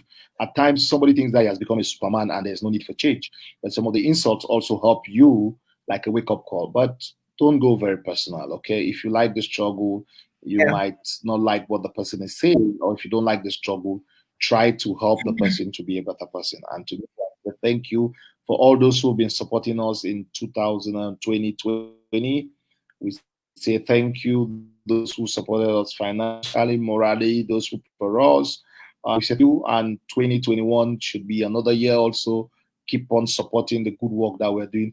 And to other human rights organizations and humanitarian organizations, the Aya Foundation and co, keep on doing the wonderful job. The trials and tribulations that you go through, but you're strong. You sacrifice a lot for the people, and just keep it up. Thank you. Thank you very much, Barrister. Thank you, our honorable viewers. We have come to the end of the show and would like to wish you all a very, very happy Merry Christmas, Happy New Year, Happy Holidays, and we look forward to having you back in 2021. It's been a very, very challenging year, so I would also like to express my gratitude to all the members of the fantastic debate team. Nick Fru, who does all the heavy weightlifting in the background. Myself, Elizabeth, who just who's suffering from jet lag but still sitting here on the studio. Delphine Nane Mbole, Ndipa Ayuk Tako, Omar Bayen, and Harifon, who likes to go with Tres Carton. So thank you everyone, to all our viewers, to all our fans out there, and to all the supporters. We will be reaching out next year for more interesting and controversial topics. Have a good evening and goodbye everyone.